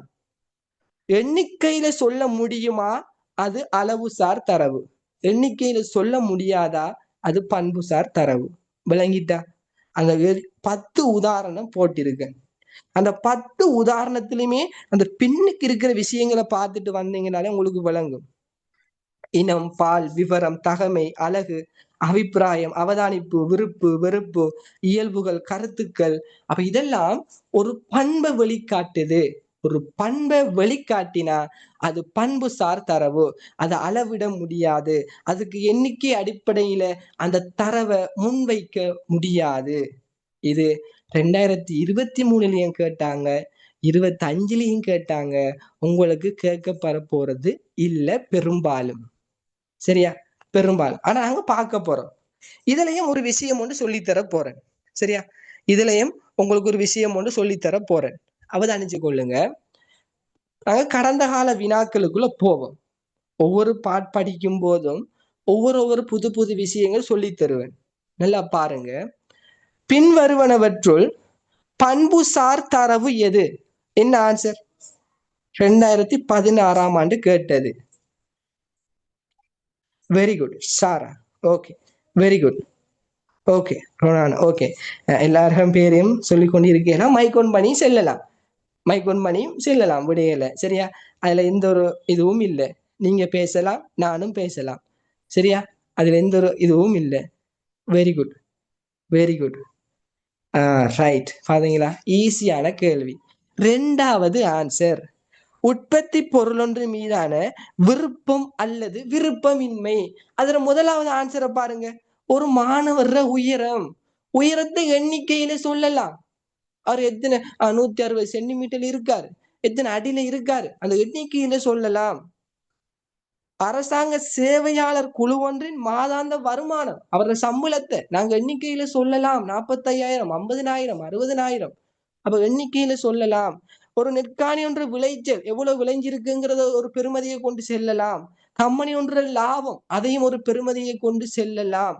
இப்படி பெருமானங்களை கொண்டு எண்ணிக்கை அடிப்படையில சொல்றதாக இருந்தா அதெல்லாம் அளவுசார் தரவுக்குள்ள வந்துரும். அப்ப என்ன ஆன்சர்? 2வது ஆன்சர். Very good. உற்பத்தி பொருளொன்றின் மீதான விருப்பம் அல்லது விருப்பமின்மை. அப்ப நீங்க இந்த பிடிஎஃப்ல நாங்க பிரிண்ட் எடுத்தோம் சொல்லி தருவோம். எப்படின்னு சொன்னா, இதுக்கு இந்த விருப்பம் அல்லது விருப்பமின்மை என்கிறதுக்கு இல்ல, இது ஒரு கோடு வந்து போட்டு வைங்கன்னு சொல்லி தருவோம். அந்த சொற்பதம் உங்களுக்கு விளங்கும். இது ஒரு பண்பு. ஒரு விருப்பம், ஒரு விருப்பம் இல்லைங்கிறது ஒரு பண்பு அப்படின்னு சொல்லி உங்களுக்கு விளங்கும். ரைட். ஓகே, வெரி குட்மா, வெரி குட், வெரி குட். கடைசி வரைக்கும் விட வந்துட்டேனே. அந்த அளவுக்கு ஈஸியான பகுதிகள் அது. அடுத்தது, சாரி, அந்த 2வது கேள்வி 3 டைப் பண்ணப்பட்டிருக்கு. 2வது கேள்வியை பாருங்க. பின்வரும் தெரிவுகளுள் எது பண்பு தரவுகளை எடுத்து காட்டுகின்றது? Very good, very good, very good. பாருங்க, ஈஸியான கேள்வி என்ன. அதே போலதான் பாருங்க, இதே போலதான் சில எம்சிக்யூல பாத்தீங்கன்னா அதே சில விஷயங்கள் இருக்கும். இந்த மாணவர் உயரம் என்று அந்த தந்த மாதிரி இங்கே மாணவர் உயரம் ஒன்று தந்திருக்கு. அப்ப 2016ஆம் ஆண்டு ஒரு பாஸ் பேப்பர் ஒரு படிச்ச புள்ள மாணவர் உயரம் பண்புசார் தரவுக்குள்ள வராது என்று விளங்கின புள்ள 2018 எக்ஸாம் எழுதும் போது இந்த இடத்துலயும் இது வராது என்று முடிவெடுத்திருக்குமா இல்லையா? சின்ன சின்ன விஷயங்கள் எல்லாம் நாங்க விளங்கி கொண்டு படிக்கிறோம், அவ்வளவுதான். Very good, very good, very good. எத்தனை? 2வது ஆன்சர். தனியார் கல்வி பற்றிய பொதுமக்களின் அபிப்பிராயம், கருத்துக்கள்.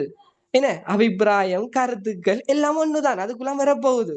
மத்தத பாருங்க, மாணவர குழுவோட உயரங்களை எண்ணிக்கையில சொல்லலாம், போட்டிட முடிவு ஃபர்ஸ்டா செகண்டா தேர்டா அதை எண்ணிக்கையில சொல்லலாம், இடத்திர உயரத்தை நாங்க செல்லலாம், கை தொலைபேசி இலக்கங்கள் சரி 7775 என்ன இலக்கத்துல சொல்லலாம். அப்ப இலக்கத்துல சொல்ல முடியாதது தனியார் கல்வி பற்றிய பொதுமக்கள் அபிப்பிராயம், அந்த பொதுமக்கள கருத்துக்கள். அது ஒரு பண்பாக இருக்குது, அவங்களோட கருத்து ஒரு பண்பாக இருக்குது. Very good, very good. 2வது ஆன்சர். ரைட், ஓகேமா, வெரி குட். அடுத்தது, பண்பு தரவுகளின் 2 வகைகளை எடுத்து காட்டும் தெரிவு எது? Very good, very good. யாரும் பிழையா விட செல்ல மாட்டீங்க, செல்லவும் கூடாது. ஏன்? பிழையா விட சென்னா அது நமக்குத்தான் அவமானம். அப்படி நான் சொல்லித்தர மாட்டேன், சரியாதான் சொல்லி தருவேன். Very good. பாருங்க, அப்ப இப்படி 2 விட அந்த கேள்வியில 2 விட வரும்போது எப்படியும் ஒரு விட பிழையான விடையை நீங்க பாத்தீங்கன்னா எப்படியும் ஒரு விட அளவுசார் தரவாகத்தான் இருக்கும். என்ன? எப்படியும் ஒரு விட அளவுசார் தரவாகத்தான் இருக்கும். பாருங்க, முதலாவது விடையை பார்க்கிறோம். மகாபருவத்தில் நெல் அறுவடை, விவசாயிகளின் உழப்பாங்கு. அப்ப இங்க நெல் அறுவடையிட அந்த விளைச்சலை சொல்றாங்க, அப்ப அது வராது. என்ன? அதே போல மலைத்தொடரின் பரம்பல், மலைத்தொடரின் பரம்பல், மலை உச்சிகளின் எண்ணிக்கை, மலை உச்சிகளின் எண்ணிக்கை இலக்கத்துல சொல்லலாம், அதுவும் வராது. 4வது, பட உருவாக்கல் திறன், புவியியலை கற்கும் மாணவர்களின் எண்ணிக்கை, மாணவர்களின் எண்ணிக்கையை நாங்க இலக்கத்துல சொல்லலாம், 10 மாணவர்கள் 15 மாணவர்கள் என்று, அதுவும் வராது. நீர்ப்பிரி நிலத்தின் இயல்பு, பிரதேசம் ஒன்றின் பரப்பு, பரப்ப எண்ணிக்கையில சொல்லலாம். என்ன? ஆகவே அதுக்கு சரியான answer very good, very good. 3வது ஆன்சர், மலைத்தொடரின் அழகு கமா வெள்ளப்பெருக்குகளின் அவதானிப்பு. அழகு அவதானிப்பு என்று சொல்றது பண்பை வெளிக்காட்டுது. Very good. கடைசி கேள்வி, பின்வருவனவற்றுள் பண்புசார் தரவுகளுக்கு உதாரணமாக காணப்படுவது எது? Very good. பாருங்க, very good, very good, very good.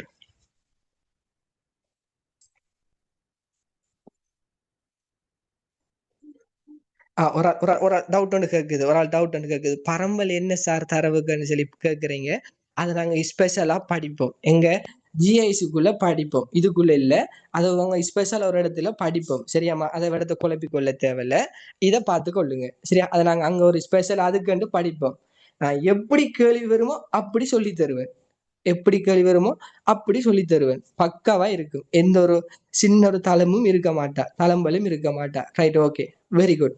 காலநிலை மாற்றத்தின் தாக்கம் பற்றிய கருத்துக்கள். அப்ப பாருங்க, இந்த விடையில நீங்க நாம பார்க்கும்போது ஒரே கருத்துக்களும் அபிப்பிராயங்களும் தான் மாறி மாறி, விருப்பம் விருப்பமின்மை இப்படியான விஷயங்கள் தான் வந்து கொண்டு இருக்குது.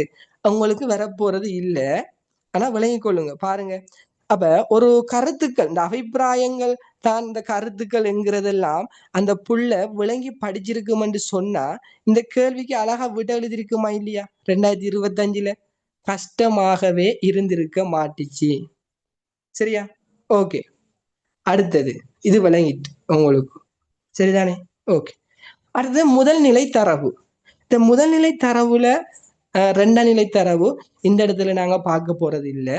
காரணம் என்னன்னு சொன்னா இதை வந்து நாங்க பின்னுக்கு, முதல்நிலை தரவு 2ஆம் நிலை தரவு வந்து நாங்க பின்னுக்கு விரிவா பார்க்க இருக்கிறோம், இந்த இடத்துல தேவையில்லை, சரியா?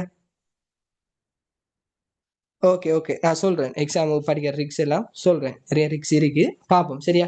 முதல் எம்சிக்கு தான் மெயின், எம்சி கூட ரிக்ஸை பிடிச்சிங்கன்னா மரம் எல்லாமே அத்துப்படி உங்களுக்கு, என்ன? ரைட். அப்ப அதை நாங்க பார்க்கறல, அதை பின்னுக்கு பார்க்க போறோம். இப்ப நாங்க பார்க்க போற தலைப்பு தொடர்ச்சியான தரவு. தொடர்ச்சியான தரவுக்கு இன்னொரு பெயர் தசம தரவு. நான் சொல்லியிருக்கேன், அவங்க எல்லாம் சொல்லியிருக்கேன், வேறு பேரை கட்டாயம் பாடமாக்கி கொள்ளணும். தசம தரவு என்ன? தசம தரவு தொடர்ச்சியான தரவுண்டா என்னண்டா, அந்த தரவு தொடர்ச்சியாகவே வந்து கொண்டிருக்கும். உதாரணம் வச்சு கொண்டு சொல்றோம் பாருங்க. வெப்பநிலை, வெப்பநிலையை நாங்க 27 பாகை செல்சியஸ் என்னும் சொல்லலாம். ஓகே, சொல்லலாம். 27 பாகை 27.4 பாகை செல்சியஸ் என்னும் சொல்லலாம் தானே? என்ன வெப்பநிலைய 27 பாகை செல்சியஸ் சொல்லலாம். 27.4, 27.5, 27.6 தொடர்ச்சியா சொல்லிக்கொண்டே போகலாமா இல்லையா? எந்த ஒரு பிரேக்கும் இல்லாம தொடர்ச்சியா சொல்லிக்கொண்டே போகலாமா இல்லையா? அதே போல நேரம், டைம். அதே போல தாவரத்துல வளர்ச்சிங்கிறது உயரம், மீட்டர்கள்ல சொல்லுவாங்க. என்ன எப்படி அளந்தா அத தசமத்திலையும் சொல்லலாம். அப்படியான தரவு. உயரத்தை பாருங்க, உயரத்தை தசமத்திலையும் சொல்லலாம். மாணவர்களோட உயரத்தை எப்படி சொல்லலாம்? 161.4 புள்ளி, 160.1 புள்ளி தசமத்துல சொல்லலாமா இல்லையா? நிறைய பாருங்க, ஒரு மாணவன் நிறைய பாருங்க. ஒரு வகுப்புல இருக்கிற ஒரு மாணவன் நிறை 50 கிலோன்னு மட்டுமா சொல்லலாம்? 50.6 கிலோன்னு செல்ல இயலாதா? செல்லலாம். சிசுக்கள் நிறை, மாணவர்கள் நிறை, எண்ணற்ற நிறைய கேட்டாலும் தொடர்ச்சியான தரவுக்குள்ளதான் வரப்போகுது. இதுல என்ன அர்த்தம் என்றா, அந்த தரவை தசமத்திலையும் சொல்லலாம். அதுக்குத்தான் ஸ்பெஷலா பேரே தந்திருக்காங்க, தசம தரவு. ஸ்பெஷலான பேரே தசம தரவு தான். தசமத்திலையும் சொல்லலாம். விளங்குதா? தசமத்திலையும் சொல்லலாம். ரைட். கேள்விக்கு போனா ஈஸியா விளங்கும் உங்களுக்கு. பாருங்க, தொடர்ச்சியான தரவுகளுக்குரிய 3 மாறிகளாவன.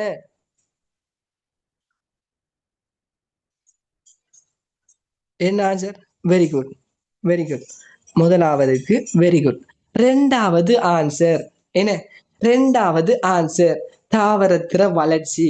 என்ன தசமத்திலையும் சொல்லலாம் உயரங்களை. நாலாந்த வெப்பநிலை, வெப்பத்தையும் தசமங்கள்ல சொல்லலாம். சிசுக்கள் நிறை, ஒரு நிறை என்று வந்தாலே அந்த தசமத்துல சொல்லலாம். 50 கிலோன்னு சொல்லலாம், 50.5 கிலோன்னு சொல்லலாம். விளங்குதா? அப்ப தசமத்திலையும் சொல்லலாம்னு சொல்லி வந்தா அது தொடர்ச்சியான தரவு. தசமத்துல சொல்லலாம், தொடர்ச்சியாக இருக்கும் அந்த தரவு. விளங்குதா? Very good, very good. தசமத்துல சொல்லலாம்ங்கிறது தொடர்ச்சியான தரவு. Very good. ரெண்டாவது கேள்வி, வகுப்பொன்றில் உள்ள மாணவர்களின் நிறையை காட்டும் தரவு எது? Very good, very good. பாருங்க, இதுல ஒரு ட்ரிக்ஸ் ஒன்று சொல்லித்தாரன் பாருங்க. இப்ப இல்ல, இந்த இதை சொல்லி முடிய என்ன கேள்வி இருக்குதானே, இதை சொல்லி முடிய சொல்லி தருவோம் பாருங்க. ஓகே. அப்ப இப்ப பாருங்க, 2013ஆம் ஆண்டு கேட்ட கேள்வி. ஓகே, கடைசி சொல்லித்தாரன். சரியானே? Very good, very good. ரெண்டாவது ஆன்சர், வகுப்பொன்றில் உள்ள மாணவர்கள் நிறை என்று வந்தாலே அது தொடர்ச்சியான தரவுதான். அப்ப எங்கேயும் சிசுக்கள் நிறை என்று படிச்ச ஒரு பிள்ளைக்கு இந்த இடத்துல நிறை என்று வரும்போது தொடர்ச்சியான தரவண்டு புல எடுத்திருக்குமா? சரியாத்தான் மார்க் பண்ணிருக்கு. சரியா? அப்ப அப்படியும் கேள்வி வந்திருக்கு. சரியா? Very good, very good. தொடர்ச்சியான தரவு 2023ஆம் ஆண்டு 21 கேட்கப்பட்டது. பின்வரும் தெரிவுகளுள் எது தொடர்ச்சியான தரவுகளுக்கான 3 உதாரணங்களை சரியாக எடுத்து காட்டுகின்றது?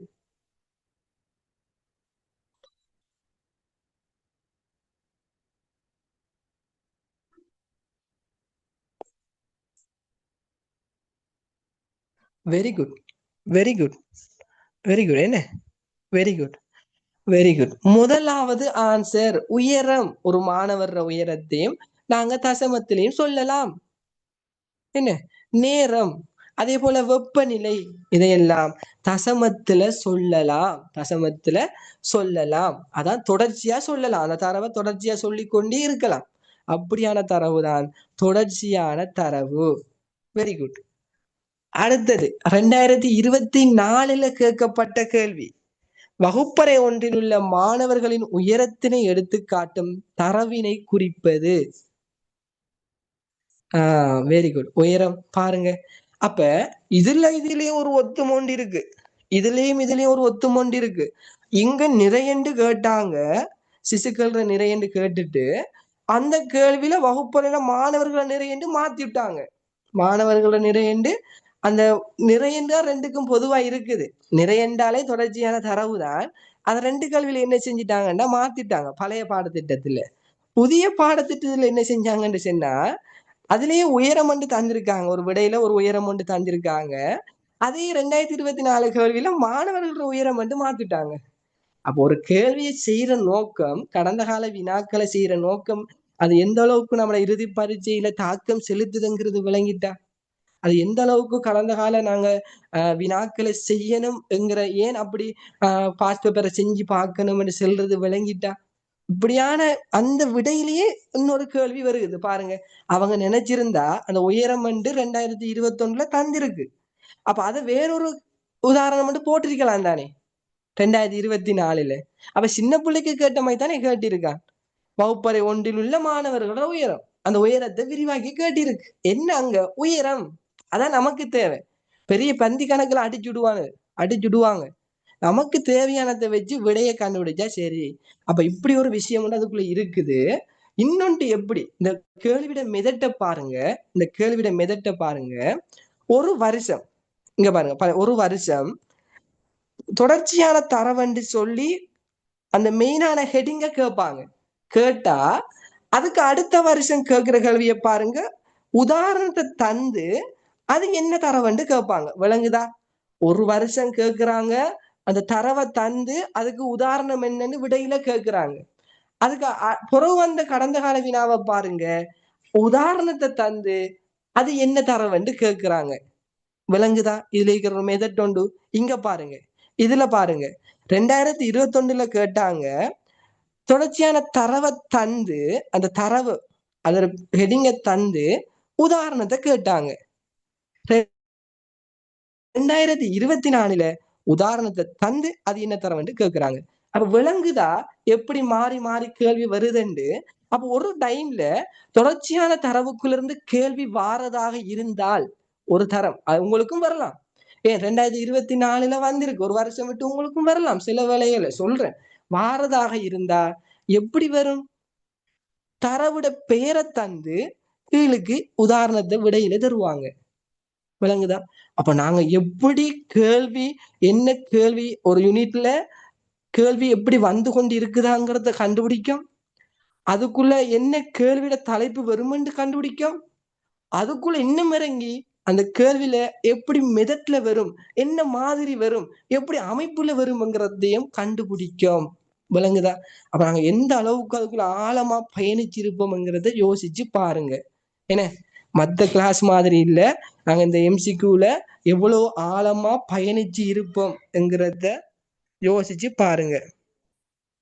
ஓகேவா? நீங்க கேட்கிற எல்லா டவுட்டுக்குமே நான் ஆன்சர் சொல்லுவேன். இந்த இருக்கிற கொஞ்ச காலத்துக்கு படிக்கலுமான்னு கேட்கீங்க. நம்ம இந்த கிளாஸ் இதை முடியும், கொஞ்ச நேரத்தில் முடிய எல்லாத்தையும் பார்த்து பேசுவோம். சரிதானே? ஓகே. அப்ப நாங்க எந்த அளவுக்கு எம்சிக்யூவை நாங்க ஆழமா விளங்கி இருக்கோம்னு பார்த்து கொள்ளுங்க நீங்களே. ரைட். அடுத்தது தொடர்ச்சியற்ற தரவு. தொடர்ச்சியான தரவுக்கு ஒபோசிட்டாக இருக்கு. எப்படி என்று சொன்னா, தொடர்ச்சியான தரவை வந்துட்டு நாங்க என்ன செய்யலாம்டா தசமத்துல சொல்லலாம். ஆனா தொடர்ச்சி அற்ற தரவண்டா தசமத்துல சொல்ல இயலாது. விளங்குதா? தசமத்துல சொல்ல இயலாது. தொடர்ச்சியான அந்த தரவை காட்ட முடியாத முழுமை எண் தரவுகள் அது முழு பெருமானமாக இருக்கும். தசமத்திலே எல்லாம் சொல்ல முடியாது. கட்டாயம் தொடர்ச்சியற்ற தரவுக்கு பின்னக தரவுன்னு பெயர் ஒன்று இருக்குது. அந்த பின்னக தரவை தான் பாடமாக்கி கொள்ளுங்க. இறுதி பரீட்சையிலாம் பின்னக தரவு தான் கேட்கப்படுகிறது. அப்ப பின்னக தரவை மறந்துடாம பாடமாக்கி கொள்ளணும். பாருங்க, ஏரிகள் பேருந்துகளின் எண்ணிக்கை என்ன, உதாரணமா சொல்றேன் விளங்கப்படுத்துறதுக்கு. பேருந்துகள எண்ணிக்கை எங்கட ஊர்ல 5 பேருந்து இருக்குன்னு சொல்லலாம். ஓகே, அப்படி சொன்னா தொடர்ச்சியற்ற தரவு முழு எண்ல சொல்லலாம். எங்கட ஊர்ல 5.1 பேருந்து இருக்குன்னு சொல்லலாமா? எங்கட ஊர்ல வாகன விபத்து நடந்துச்சு. எங்கட ஊர்ல நேத்து 2 வாகன விபத்து நடந்துச்சுன்னு தான் சொல்லலாம். முழு எண் பெருமானத்துலதான் சொல்லலாம்.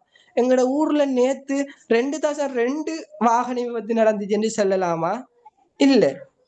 எங்கட ஊர்ல நீர்ப்பாசன குளங்கள் 10 இருக்குது சொல்லலாம். முழு எண் பெருமானத்துல சொல்லலாம். எங்கட ஊர்ல 10.5 குளம் இருக்குன்னு சொல்லலாமா? இல்ல. இல்ல. குடும்பத்தில் உள்ள பிள்ளைகளின் எண்ணிக்கை எங்கட வீட்ல 7 பிள்ளை இருக்கு, 6 பிள்ளை இருக்கு, 5 பிள்ளை இருக்குன்னா சொல்லலாம். 5.4 பிள்ளை இருக்குன்னு சொல்லலாமா? இல்ல. அப்ப முழு எண்ல தான் வரணும். முழு எண்ல வந்தா அது தொடர்ச்சியற்ற தரவு. பாருங்க கேள்வி. இப்ப விளங்கும். கேள்வியை பார்க்கும்போது விளங்கிரும். 2015 கேட்கப்பட்ட கேள்வி. பின்னக தரவுகளுடன் தொடர்பற்ற 3 மாறிகளை சரியாக காட்டும் விடை. Very good, very good, very good. கஷ்டம் இல்ல, கஷ்டமே இல்ல. விளங்குதா? கஷ்டமே இல்ல. Very good. சுற்றுலா பயணிகள வருகை, ஏறிய சுற்றுலா பயணிகள வருகைன்னா என்ன? அவங்களோட எண்ணிக்கை அதான் கேக்குறாங்க. வருகை, ஏரிகள், குடும்பத்தில் உள்ள பிள்ளைகள். Very good. முழு எண்ல காட்டலாம், அவ்வளவுத்தையும். வெரி குட், மார்க் பண்ணி கொள்ளுங்க. முதலாவது ஆன்சர். அதுக்கு அடுத்தது திரும்ப மாறி பாருங்க. அந்த மெதட்டை உங்களால பிடிச்சு கொள்ள முடியுமா இருக்குமான்னு பாருங்க. ஒரு வருஷம் பின்னக தரவண்டு மெயினான தலைப்பு வச்சு கேட்கிறாங்க. அடுத்த வருஷம் கேட்கும் போது உதாரணத்தை தந்து அது என்ன தரவண்டு கேட்கிறாங்க. 2015 ஆண்டில் கொழும்பு நகரில் இடம்பெற்ற வாகன விபத்துகளின் எண்ணிக்கை என்பது. Very good, very good. அதுல பயன்படுத்தப்பட்ட சொல், ரெண்டிலுமே பயன்படுத்தப்பட்ட சொல் பின்னக தரவு. Very good. முதலாவது ஆன்சர் பின்னக தரவு. அப்ப நீங்க படிக்கும் போது பின்னக தரவென்ற சொல்ல வச்சுதான் படிச்சு கொள்ளணும். ரெண்டையும் படிக்கணும். தொடர்ச்சியற்ற தரவுக்குத்தான் பின்னக தரவென்று சொல்றதுங்கிறதையும் ரெண்டையும் சேர்த்து தான் படிக்கணும். அந்த மறந்துடக்கூடாது. அப்ப நமக்கு நிறைய பந்தி கணக்குல தருவான் பிள்ளைகள், நிறைய பந்தி கணக்குல தருவான். குழப்புற மாதிரி இருக்கு. நமக்கு தேவை என்ன? 2015 நமக்கு தேவை? கொழும்பு நகரமா நமக்கு தேவை? இல்ல. நமக்கு தேவை என்ன? வாகன விபத்துகள்ற எண்ணிக்கை. எண்ணிக்கை வாகன விபத்துகள்ற எண்ணிக்கை எப்படி சொல்லலாம்? நேத்து 10 வாகன விபத்து நடந்துச்சு. முழு எண் பெருமானத்துலதான் சொல்லலாம். என்ன? தசமத்துல சொல்ல முடியாது. முழு எண் பெருமானத்துல சொல்ல முடியுமாக இருந்தால் அது எல்லாமே தொடர்ச்சியற்ற தரவுகளாக இருக்கும். விளங்குதா? Very good. 2022 ஆண்டு கேட்கப்பட்டது. இங்க பாருங்க. புதிய பாடத்திட்டத்துல இலங்கையின் குறிப்பிட்ட மாவட்டம் ஒன்றில் காணப்படும் நீர்ப்பாசன குளங்களின் எண்ணிக்கையை எடுத்துக்காட்டும் தரவு வகை. Very good, very good, very good. 4வது என்ன? நீர்ப்பாசன குளங்கள்ற எண்ணிக்கை. முழு எண் பெருமானத்தெல்லாம் சொல்லலாம். 10 குளம், 20 குளம் அண்டு 20.5 குளம் என்று சொல்ல முடியாது. முழு எண் பெருமானத்தில் சொல்ல முடியுமாக இருந்தால் அவர் பின்னக தரவு. Very good. 4வது. அப்ப புதிய பாடத்திட்டத்துல 2022 ஆண்டுல அந்த உதாரணத்தை தந்து என்ன தரவன்னு கேட்டாங்க. அப்ப உங்களுக்கு வருமாக இருந்தா எப்படி வரும்? அத பின்னக தரவண்டு அந்த தலைப்பை தந்து கீழுக்கு உதாரணம் கேட்பாங்க. 2015 கேட்ட கேள்வி மாதிரி. விளங்குதா? அப்ப நாங்க விளங்கிக் கொள்றோம் எந்த ஃபார்மட்ல கேள்வி வரும்ங்கிறதையும் நாங்க பூந்து பார்க்கோம். ஏன்னா அந்த அளவுக்கு நாங்க அதை படிக்கணும், விரும்பி படிக்கணும். எம்சிக்யூ எல்லாம் நாங்க விரும்பி செய்யணும். எப்படி கேள்வி வரும், என்ன மாதிரிங்கிறதையெல்லாம் நல்ல ஆழமா நாங்க சொல்லித்தரோம். உங்களுக்கு என்ன தேடுற வேலையா, பாஸ் பேப்பரை பிரட்டுற வேலையா, கைட்ட பாக்குற வேலையா? உங்களுக்கு என்ன வேலை? இதுல ஒரு வேலையும் இல்லை. தார பிடிஎஃப் பிரிண்ட் எடுக்கிற, சொல்றத மார்க் பண்ற, இருந்துட்டு படிக்கிற. இது கஷ்டமா? உங்களுக்கு நாங்க தேடி தாரோம். பாஸ் பேப்பர் எல்லாம் தொகுத்து ஒரு தலைப்புக்குள்ள தாரோம். எப்படி கேள்வி வந்திருக்குன்னு சொல்றோம். அதுல மெதட்ட சொல்லித்தாரோம். எப்படி கேள்வி வரும்னு காட்டித்தாரோம். எல்லாமே சொல்லி தந்தோம். நீங்க பிள்ளைய அடுப்பீங்களா? மார்க்ஸ் விளங்கப்படுத்தியும் விடுறோம். அப்ப இப்படியெல்லாம் செஞ்சோம். நாங்க எவ்வளவு எஃபர்ட் போட்டு இதுல நாங்க செய்யறோம். என்ன 100க்கு 200% நிறைய எஃபர்ட் போட்டு செய்யறோம். அப்ப இப்படியான ஒரு விஷயம் சொல்லி தரும் போது நீங்க படிக்காம விட்டா அது உங்களோட பிழை. சரியா? அது உங்களோட பிழை. நீங்க படிச்சு கொள்ளுங்க.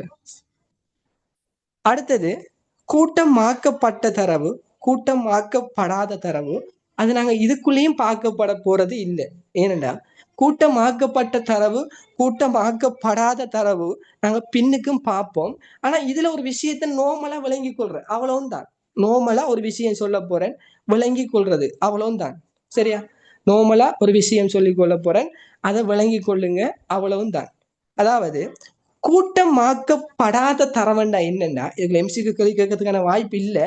இருந்தும் அதுல ஒரு பாயிண்ட் இருக்கு. என்ன, நாங்க அதையும் விடக்கூடாது. கூட்டமாக்கப்படாத தரவண்டா என்னன்னா, அந்த வரைவிலக்கணத்தை பாருங்க.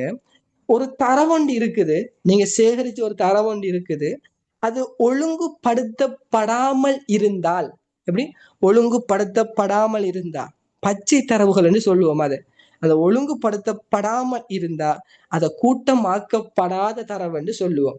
உதாரணமாக, ஒரு வகுப்புல புவியியல் பாடத்துல மாணவர்கள் பெற்றுக்கொண்ட புள்ளிகள், உதாரணமா நீங்க பாருங்க, உங்களுடைய ஸ்கூல்ல எடுங்க, உங்களோட வகுப்பை எடுங்க.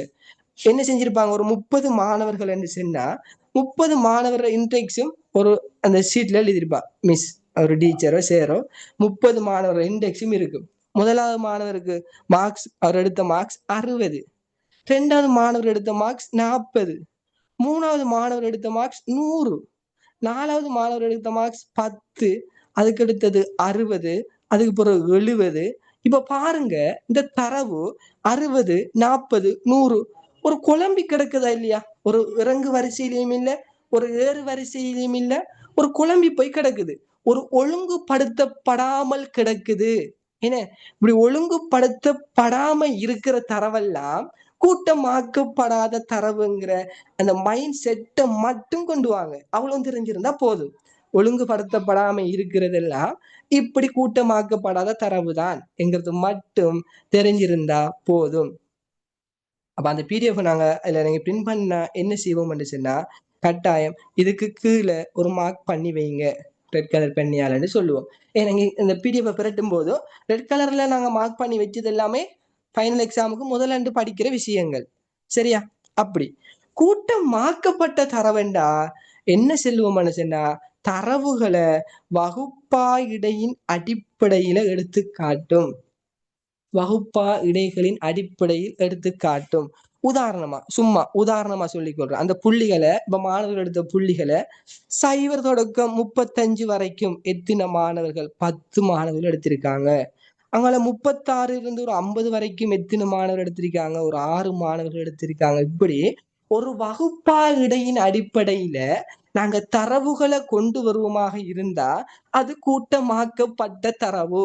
அப்ப நல்லா விளங்கி கொள்ளுங்க, ஒரு கூட்டமாக்கப்படாத தரவுக்குள்ளியா வகுப்பாயிடை இருக்கும், அல்லது கூட்டமாக்கப்பட்ட தரவுக்குள்ளியா வகுப்பாயிடை இருக்கும் என்று பார்த்தா கூட்டமாக்கப்பட்ட தரவுக்குள்ளதான் வகுப்பாயிடை அடிப்படையில அந்த தரவுகள் அமைந்து இருக்கும். அப்ப வகுப்பா இடையின் அடிப்படையில எடுத்து காட்டப்படுற தரவுகள் கூட்டமாக்கப்பட்ட தரவுகள். ஒழுங்குபடுத்தப்படாம இருக்கிற தரவு கூட்டமாக்கப்படாத தரவு. அப்ப இது ரெண்டையும் நாங்க மார்க் பண்ணி கொள்றோம், அவ்வளவுதான். இதை நாங்க பின்னுக்கு படிப்போம், இது நாங்க பின்னுக்கு படிப்போம். ஏன் இந்த இடத்துல இதுல நாங்க படிக்க மாட்டா பிள்ளைகள்? முதலாம் ஆண்டுல ஆணாண்டு படிச்சா தானே 2ஆம் ஆண்டுல நேசரியில ஆணாண்டு படிச்சா தானே முதலாம் ஆண்டுல அம்மாண்டு படிக்கலாம். அப்ப முதலாம் ஆண்டு நாங்க என்ன செய்யறோம், ஆனாண்டா இப்படித்தான், மானாண்டா இப்படித்தான், மானால குத்து வச்சா உம்மனா இப்படித்தான் எழுதுறேன்னு படிக்கிறோம். அத முதலாம் ஆண்டுல என்ன செய்யறோம், சேர்த்து வச்சு கூட்டி பார்க்கும். உம்மா அம்மா இப்படித்தான் பிள்ளைகள் இந்த 5 அலகு ஒவ்வொரு படிக்கட்டமாக ஏறிக்கொண்டு போகுது. அதெல்லாம் சொல்லி தருவேன், எப்படி அந்த ஒவ்வொரு படிக்கட்டமாக ஏறிக்கொண்டு போகுது என்கிறத சொல்லி தருவேன். சரியா? பயப்பட தேவையில்லை. அவ்வளவுதான் இல்ல தேவை. அடுத்த தரவுக்கும் தகவலுக்கும் இடையிலான வேறுபாடு, இதுகளை நாங்க எதுல பாக்குறதாக இருந்தா செய்முறைவியல்ற கட்டுரை வினாக்கள் எல்லாம் கொண்டு வருவோம். அப்ப இதுல நீங்க நல்லா விளங்கிக் கொள்ளுங்க, இவ்வளவும் தான் தரவு மூலாதாரங்கள். அப்ப தேர்ச்சி 5.1 இவ்வளவு நேரம் படிச்சதுல எது சரி கஷ்டமா இருக்குதா? எது சரி ஒரு விஷயம் உங்களுக்கு கஷ்டமா இருக்குதா சொல்லுங்க பாப்போம். எல்லாம் easy. Very good, 100% clear, very good. பாருங்க, கஷ்டமே இல்ல பிள்ளை. நம்ம நினைக்கிற பெரிய சந்திரமுகி படத்துல வர மாதிரி பெரிய பெரிய பேயும் பாம்பும் இருக்குன்ற அப்படியெல்லாம் இல்லை. சரியா? ஈஸியான பகுதி. கிளியர்? அல்ஹம்துலில்லாஹ். Okay, thank you. கிளியர் என்ன? பாருங்க, அவ்வளவு ஈஸி. இந்த பகுதி பாப்பா, அந்த பகுதி பரவாயில்லை. சரி, நிறைய தடவை பார்த்தோம். அது கஷ்டம் வந்து பார்ப்போம் என்ன. அது நிறைய தடவை பார்த்தோம், கொஞ்சம் அப்படித்தான் இருக்குது. நிறைய தடவா? ஓகே. அதை விட ஈஸியான பகுதி இவரு. அதை விட ஈஸியான பகுதி இவரு. எப்படின்னா, தரவு சேகரிக்கிற முறைகள். தேர்ச்சி 5.2. ஒரு கேள்வி போன முறை வந்துட்டு. இதுல பாருங்க, தரவு சேகரி வெரி குட்மா, வெரி குட், தேங்க்யூ. தரவு சேகரிக்கின்ற முறைகளுக்குள்ள 2 தான் இருக்குது. இதுல என்னென்ன மிஸ் கொடுக்க? ஓகே, கேன்சலுக்கு கொடுத்துருவோம். Okay, right. பாருங்க, இந்த தரவு சேகரிக்கிற முறைகளுக்குள்ள 2 இருக்குது என்ன. முதல்நிலை தரவு சேகரிக்கின்ற முறை, 2ஆம் நிலை தரவு சேகரிக்கின்ற முறை, 2 இருக்குது. ஈஸியா சொல்லித்தரேன் எதுல இருந்து கேள்வி வரப்போகுதுன்னு. நல்லா பாருங்க. இந்த பிரதானமான தலைப்பு, இதுல பிரதானமான தலைப்பு முதல்நிலை தரவு சேகரிக்கின்ற முறைகள் என்னென்ன, 2ஆம் நிலை தரவு சேகரிக்கின்ற முறை என்னென்ன. நல்லா பாருங்க, இந்த தலைப்பை பாருங்க. 2ஆம் நிலை தரவு சேகரிக்கின்ற முறைகள்ல 2021 என்றும் போட்டிருக்கேன், 2025 என்றும் போட்டிருக்கேன். ஏன் போட்டிருக்கேன்டா, கேள்வி வந்துச்சு, 2ஆம் நிலை தரவு சேகரிக்கும் முறைகளில் பின்வருவனவற்றுள் எவை. அப்ப 2ஆம் நிலை தரவு சேகரிக்கின்ற முறை பின்வருவனவற்றுள் என்ன என்று கேட்டுனாங்க. 2021 புதிய பாடத்திட்டத்துல கேட்டாங்க. ரிப்பீட்டா 2025 3 வருஷத்துக்கு பிறகு கேட்டாங்க. அதே கேள்விதான். அப்ப யோசிச்சு பாருங்க, இந்த பிரதானமான தலைப்புல இருந்து கேட்டுட்டாங்கன்னு சொன்னா, இன்னும் இவர்ல இருந்து கேட்கல கேள்வி, இவர்ல இருந்து கேட்கல கேள்வி எம்சிக்கு. அப்ப உங்களுக்கு கேட்கலாம் தானே, முதல்நிலை தரவு சேகரிக்கின்ற முறை பின்வருவனவற்றுள் எவை என்று கேட்கலாமா இல்லையா? கேட்கறதுக்கான வாய்ப்பு இருக்குதா இல்லையா? கேட்கலாம். அப்ப அப்படியான ஒரு கேள்வி கேட்கலாம். அப்ப அதை நீங்க பாடமாக்கணும். நேர்காணல், வினாக்கொத்து, அளவீடு, கணிப்பீடு, அவதானிப்பு பாடமாக்குறது அதான் மெயின். இதுக்குள்ள அந்த ஒரு பாயிண்ட மட்டும்தான் மெயினா பாடமாக்குறது. ஆனா நாங்க அதோட நிப்பாட்ட போறோமா? இல்ல. அதுக்குள்ள இருக்கிற ஒவ்வொரு விஷயங்களாக நாங்க பார்க்க போறோம். ஒவ்வொரு விஷயங்களாக நாங்க படிக்க போறோம். சரியா? இத இப்ப படிக்கல, இந்த டியூட்டை நான் ஃபுல்லா காட்டுறேன். சரியா?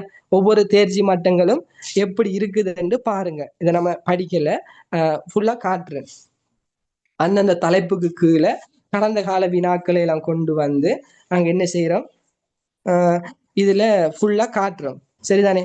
ஃபுல்லா காட்டுறோம். அடுத்தது, அந்த தேர்ச்சி 5.3 இப்பதாண்டா வந்திருக்கான் யமன் என்கிற மாதிரி புள்ளி விவரவியல் முறைகள். இதுக்குள்ளதான் அந்த கணக்கு பாடம் என்று சொல்லி எல்லாம் படிப்பீங்க. ஏன்னா கணக்கு பாடம் அப்படி என்று சொல்லி இது கொஞ்சம் கஷ்டமா இருக்குது. எந்த ஒரு கஷ்டமும் இல்லை பிள்ளைகள், இதுல எந்த ஒரு கஷ்டமும் இல்லை.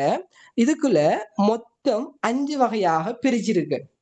மொத்தம் இதுக்குள்ள 5 வகையாக பிரிச்சிருக்கோம். இதுல நல்லா பார்த்து கொள்ளுங்க. தரவுகளை ஒழுங்குபடுத்தும் அட்டவணைப்படுத்தலும், இதுக்குள்ள இருந்து கேள்வி வாரது இல்லை. இதுக்குள்ள இருந்து கேள்வி வாரது இல்லை. இதுக்குள்ள இருந்து கேள்வி வாரது இல்லை. ஏனென்றா இது ஒரு எஸ்ஐ பகுதிக்குள்ள அவங்களோட அந்த வரைவு பகுதிக்குள்ள கேட்கப்படுற ஒரு விஷயமாக இருக்கிறதால இதுக்குள்ள கேள்வி வாரது இல்லை. ஆனா இதுக்குள்ள இங்க பாருங்க, 2025 ஒரு கேள்வி கேட்டாங்க. ஆனா இதுக்குள்ள இருந்து இல்லை. நல்லா பாருங்க, அதை நான் உங்களுக்கு சொல்லி காட்டுறேன் பாருங்களாம். இதுக்குள்ள இருந்து இல்லை. இங்க பாருங்க, தரவுகளை ஒழுங்குபடுத்துற இந்த அட்டவணைக்குள்ள இருந்தான் கேள்வி வாரதில்லை. ஆனா அட்டவணைக்கு மேலுக்கு 2 பாயிண்ட் இருக்குது. அட்டவணைக்கு மேலுக்கு 2 பாயிண்ட் இருக்குது. சும்மா சொல்லி காட்டுறேன். நாங்க போன முறை கொடுத்தோம், வந்திருந்துச்சு. போன முறை கேள்வி என்னண்டா, தரவு வரிசை என்றா என்ன? இதான் கேள்வி. போன முறையே கேள்வி தரவு வரிசை என்றா என்னண்டா, ஒரு தரவு தொகுதி ஏறு வரிசையில இருக்கிறது அல்லது இறங்கு வரிசையில ஒழுங்குபடுத்துறது எப்படி இருக்கும்? தரவு வரிசை என்றா 1 2 3 4 5 என்று சொல்லி ஏறிட்டே போகும். ஏறு வரிசை ஒழுங்குல இருக்குதா இல்லையா? ஒரு ஓர்டர்ல போகுதா இல்லையா? ஏறு வரிசை. சில தரவு எப்படி இருக்குமெண்டா, இறங்கிட்டு போகும். 10 9 8 7 6 அப்படியே ஒரு ஒழுங்குல இறங்கிட்டே போகும். அப்ப இப்படி இருக்கிறது தரவு வரிசை. அந்த தரவு வரிசை எப்படி இருக்குது? ஒன்று இறங்கு வரிசையாக இருக்குது அல்லது ஏறு வரிசையாக இருக்குது. ரெண்டுமே ஒழுங்குபடுத்தப்பட்டு இருக்குது. குழம்பி இருக்குதா? 9க்கு பிறகு 6, 6க்கு பிறகு 10 குழம்பி இருக்குதா? இல்ல, ஒரு ஓர்டர்ல இருக்குது. ஒரு ஓர்டர்ல இருக்குது. அப்ப ஒரு தரவு வரிசைங்கிறது அந்த தரவு தொகுதியை நாங்க ஏறு வரிசையில அல்லது இறங்கு வரிசையில ஒழுங்குபடுத்துறதாகும். இதைத்தான் பிள்ளைகள் 2025 கேட்டாங்க. என்ன ஆன்சர் பாருங்க, நீங்க சொல்லுங்க. 2025 கேட்ட தரவு தொகுதி ஒன்றின் தரவு வரிசை என்பது தரவு தொகுதியை, வெரி குட், பச்சை ஈஸியான கேள்விகள். என்ன என்ன வெரி குட், வெரி குட். முதலாவது ஆன்சர் ஏறு வரிசை அல்லது இறங்கு வரிசையில் தயார்படுத்தல் ஆகும். நீங்க ஒரு மாணவரா இருந்து அதை மட்டும்தான் பார்ப்பீங்க. நீங்க ஒரு மாணவரா இருந்து அந்த இடத்துல அந்த விடையை மட்டும்தான் பார்ப்பீங்க. நான் என்ன சொல்லி தருவேன்? எந்த இடத்துல இருக்கிறேன்னா என்ன சொல்லி தருவேன்டா, 2வது விடையை பாருங்க. வரிசைகள் அல்லது நிரல்களாக ஒழுங்குபடுத்தலாகும் என்று 2வது விடை இருக்கு. 2வது ஒரு விடை ஒன்று இருக்குது. இங்க பாருங்க, இந்த பாயிண்ட்ல தரவு அட்டவணை என்றா என்னங்கிற ஒரு பாயிண்ட் ஒன்று இருக்கு. தரவு அட்டவணை என்றா என்னண்டா, இலக்கத்தில் அமைஞ்ச தரவு, நம்பர்ல அமைஞ்ச தரவை நிரல்களாகவும் நிறைகளாகவும் ஒழுங்குபடுத்துறத குறிக்குது. நிரல்களாகவும் நிறைகளாகவும் ஒழுங்குபடுத்துறத குறிக்குது. இலக்கத்துல அமைஞ்ச தரவுகளை நிரல்களாகவும் நிறைகளுக்கு நாங்க வரிசைகள் என்று சொல்லுவோம். அப்ப ஒரு நம்பர்ல அமைஞ்ச தரவை நாங்க நிரல்களாகவும் நிறைகளாகவும், அதாவது வரிசையாக சொல்லுவோம். நிரல்களாகவும் நிறைகளாகவும் ஒழுங்குபடுத்துறது தரவு அட்டவணை. அப்ப உங்களுக்கு விளங்குதா? அந்த 2வது விடையில அதுல வரிசைகள் அல்லது நிரல்களாக ஒழுங்குபடுத்தப்படுறல் என்கிற ஒரு பாயிண்ட் ஒன்று இருக்குது. அப்ப நாங்க என்ன செய்வோம்டா, அந்த பிடிஎஃப்ல இப்படி 2வதுக்கு நேரம் ஒரு கோடு போட்டு தரவு அட்டவணை என்று எழுதி கொள்ளுங்கன்னு சொல்லுவோம். அப்ப அந்த கேள்வி வாரத்துக்கான வாய்ப்பு இருக்கு. 2025 அந்த தரவு வரிசை வந்துட்டுங்கிறதுக்காக வேண்டி அதுக்குள்ள இருந்து கேள்வி வராதுன்னு விட இயலாது. ஏன்? அது சின்ன ஒரு பகுதி. பாருங்க, இந்த தரவை ஒழுங்கமைக்கிற அட்டவணைக்குள்ள பிரதானமா படிக்கிறது மீடிரம் பரம்பல் அட்டவணையைத்தான். ஆனா அதுக்குள்ள சின்ன பகுதி பாருங்க, ஒரு வரிதான் அந்த பாயிண்ட். அந்த ஒரு வரிக்குள்ள எங்க பூந்து கேள்வி கேட்டிருக்காங்கன்னு பாருங்க. அப்ப கேள்வி கேட்டிருக்காங்க, படிக்கம். அந்த விடையில 2வது இருக்கிறது தரவு அட்டவணை. அந்த கேள்வி கேட்கப்படலாம். நீங்க படிக்கும் போது தரவு அட்டவணை என்றா என்னன்னு படிங்க. அப்ப அவங்களுக்கு அது யூஸ்ஃபுல்லா இருக்கும். மற்றது இதுக்குள்ள இருந்து வந்திருக்கிற கேள்வி எல்லாம் நமக்கு தேவையில்லை, நமக்கு தேவைப்படுறதில்ல. சரியா? நமக்கு இதுக்குள்ள இருந்து வந்திருக்கிற கேள்வி எல்லாம் தேவைப்படுறதில்ல. இப்ப பாருங்க, இது முதலாவது. நான் இது படிச்சு தரல, ஃபுல்லா சொல்றேன், மேலோட்டமா சொல்றேன். என்ன விஷயம் இருக்குதுன்னு மேலோட்டமா சொல்றேன். நாங்க அடுத்த வகுப்புலதான் இது எப்படி படிக்கிறேன்னு அழகா டீப்பா படிக்க போறோம். மேலோட்டமா சொல்றேன், கேட்டுக்கொண்டிருங்க. 2வது எளிய புள்ளி விவரவியல் நுட்ப முறைகள். இதுக்குள்ள மைய நாட்டு அளவீடு, பிரிக்கி அளவீடு, அதை விலகல் அளவீடு என்று சொல்லுவோம். 2 இருக்குது. அதைத்தான் இதுக்குள்ள பார்க்க போறோம். பாருங்க, இந்த மைய நாட்டு அளவீடுங்கிறதுக்கு இந்த பிரிக்க அளவீடுக்கு இந்த மைய நாட்டு அளவீடு பின்வருவனவற்றுள் எவை என்று சொல்லி 2024 கேட்டுட்டாங்க. நாங்க எதிர்பார்த்தோம் 2025 பிரிக்க அளவீட்டுக்குள்ள வார அளவீடு என்னன்னு கேட்பாங்கன்னு எதிர்பார்த்தோம், கேட்டுட்டாங்க. இப்ப என்னத்தை கேட்க போறாங்க? உள்ளுக்கு வார விஷயங்களை தான் கேட்க போறாங்க. ஆகாரம் 2023 கேட்டாங்க. இடையம் இன்னும் கேட்கல, கேட்கப்படலாம். வீச்சு காலனை இன்னும் கேட்கல, கேட்கப்படலாம். அப்ப விளங்குதா? அதுக்குள்ள வரைவுகளும் இருக்குது. தரவுகளை ஒழுங்குபடுத்துற வரைவு 2024 கேட்டாங்க. மிச்சம் இன்னும் இருக்குது. அப்ப நாங்க இதையெல்லாம் நாங்க என்ன செய்வோம்டா, அழகா ஒரு ஓர்டர்ல நாங்க இதுகளை படிச்சு கொள்வோம். மிக தெளிவான முறையில நாங்க இந்த பிடிஎஃப் நாங்க படிச்சு கொள்ளுவோம். பாருங்க, நிறைய விஷயத்த இதுக்குள்ள இருக்கும். ஆனா எல்லாத்தையும் பாடமாக்க செல்ல மாட்டேன். பிடிஎஃப்ல எல்லாம் இருக்கும். ஒரு பேஜ்ல ஃபுல் நோட்ஸா இருக்கும். ஆனா அதுல ஒரு வரியை தான் பாடமாக்க சொல்லுவேன். ஏனண்டா அந்த ஒரு வரி உங்களுக்கு விளங்குறதுக்காக வேண்டி ஒரு பேஜையும் விளங்கப்படுத்தினா அந்த ஒரு வரி உங்களுக்கு விளங்கிடும். சின்ன கேள்வி, இதெல்லாம் சின்ன சின்ன கேள்வி, கணக்கு பாக்ஸு அப்படிலாம் இருக்குது, பயப்படுறது இல்லை. சின்ன கேள்வி, வரைவுகள் சின்ன கேள்வி, இளைய வரைவு இதெல்லாம் படிப்போமாம். மீடிரன் பல்கோணி, பிரிக்கை வரைவு, திரட்டு மீடிரன், சதவீத மீடிரன், விலகல் வரைவு இதெல்லாம் படிப்போம், பயப்பட தேவையில்லை. அதுக்கப்புறம் வரைவு முறைகள் பாருங்க, நான் எல்லா டீட்டெயில்ஸும் சொல்லுவோம், கொஞ்சம் பொறுமையா இருங்க. நான் முடிய போகுது. இது தேர்ச்சி 5.4, 5.5 ஒரு 10 நிமிஷத்துக்குள்ள முடிஞ்சிடும். அது முடிஞ்சதுக்கு பிறகு நாங்க கிளாஸ் டீட்டெயில்ஸை பத்தி பேசுவோம். சரியா, கொஞ்சம் பொறுமையா இருங்க.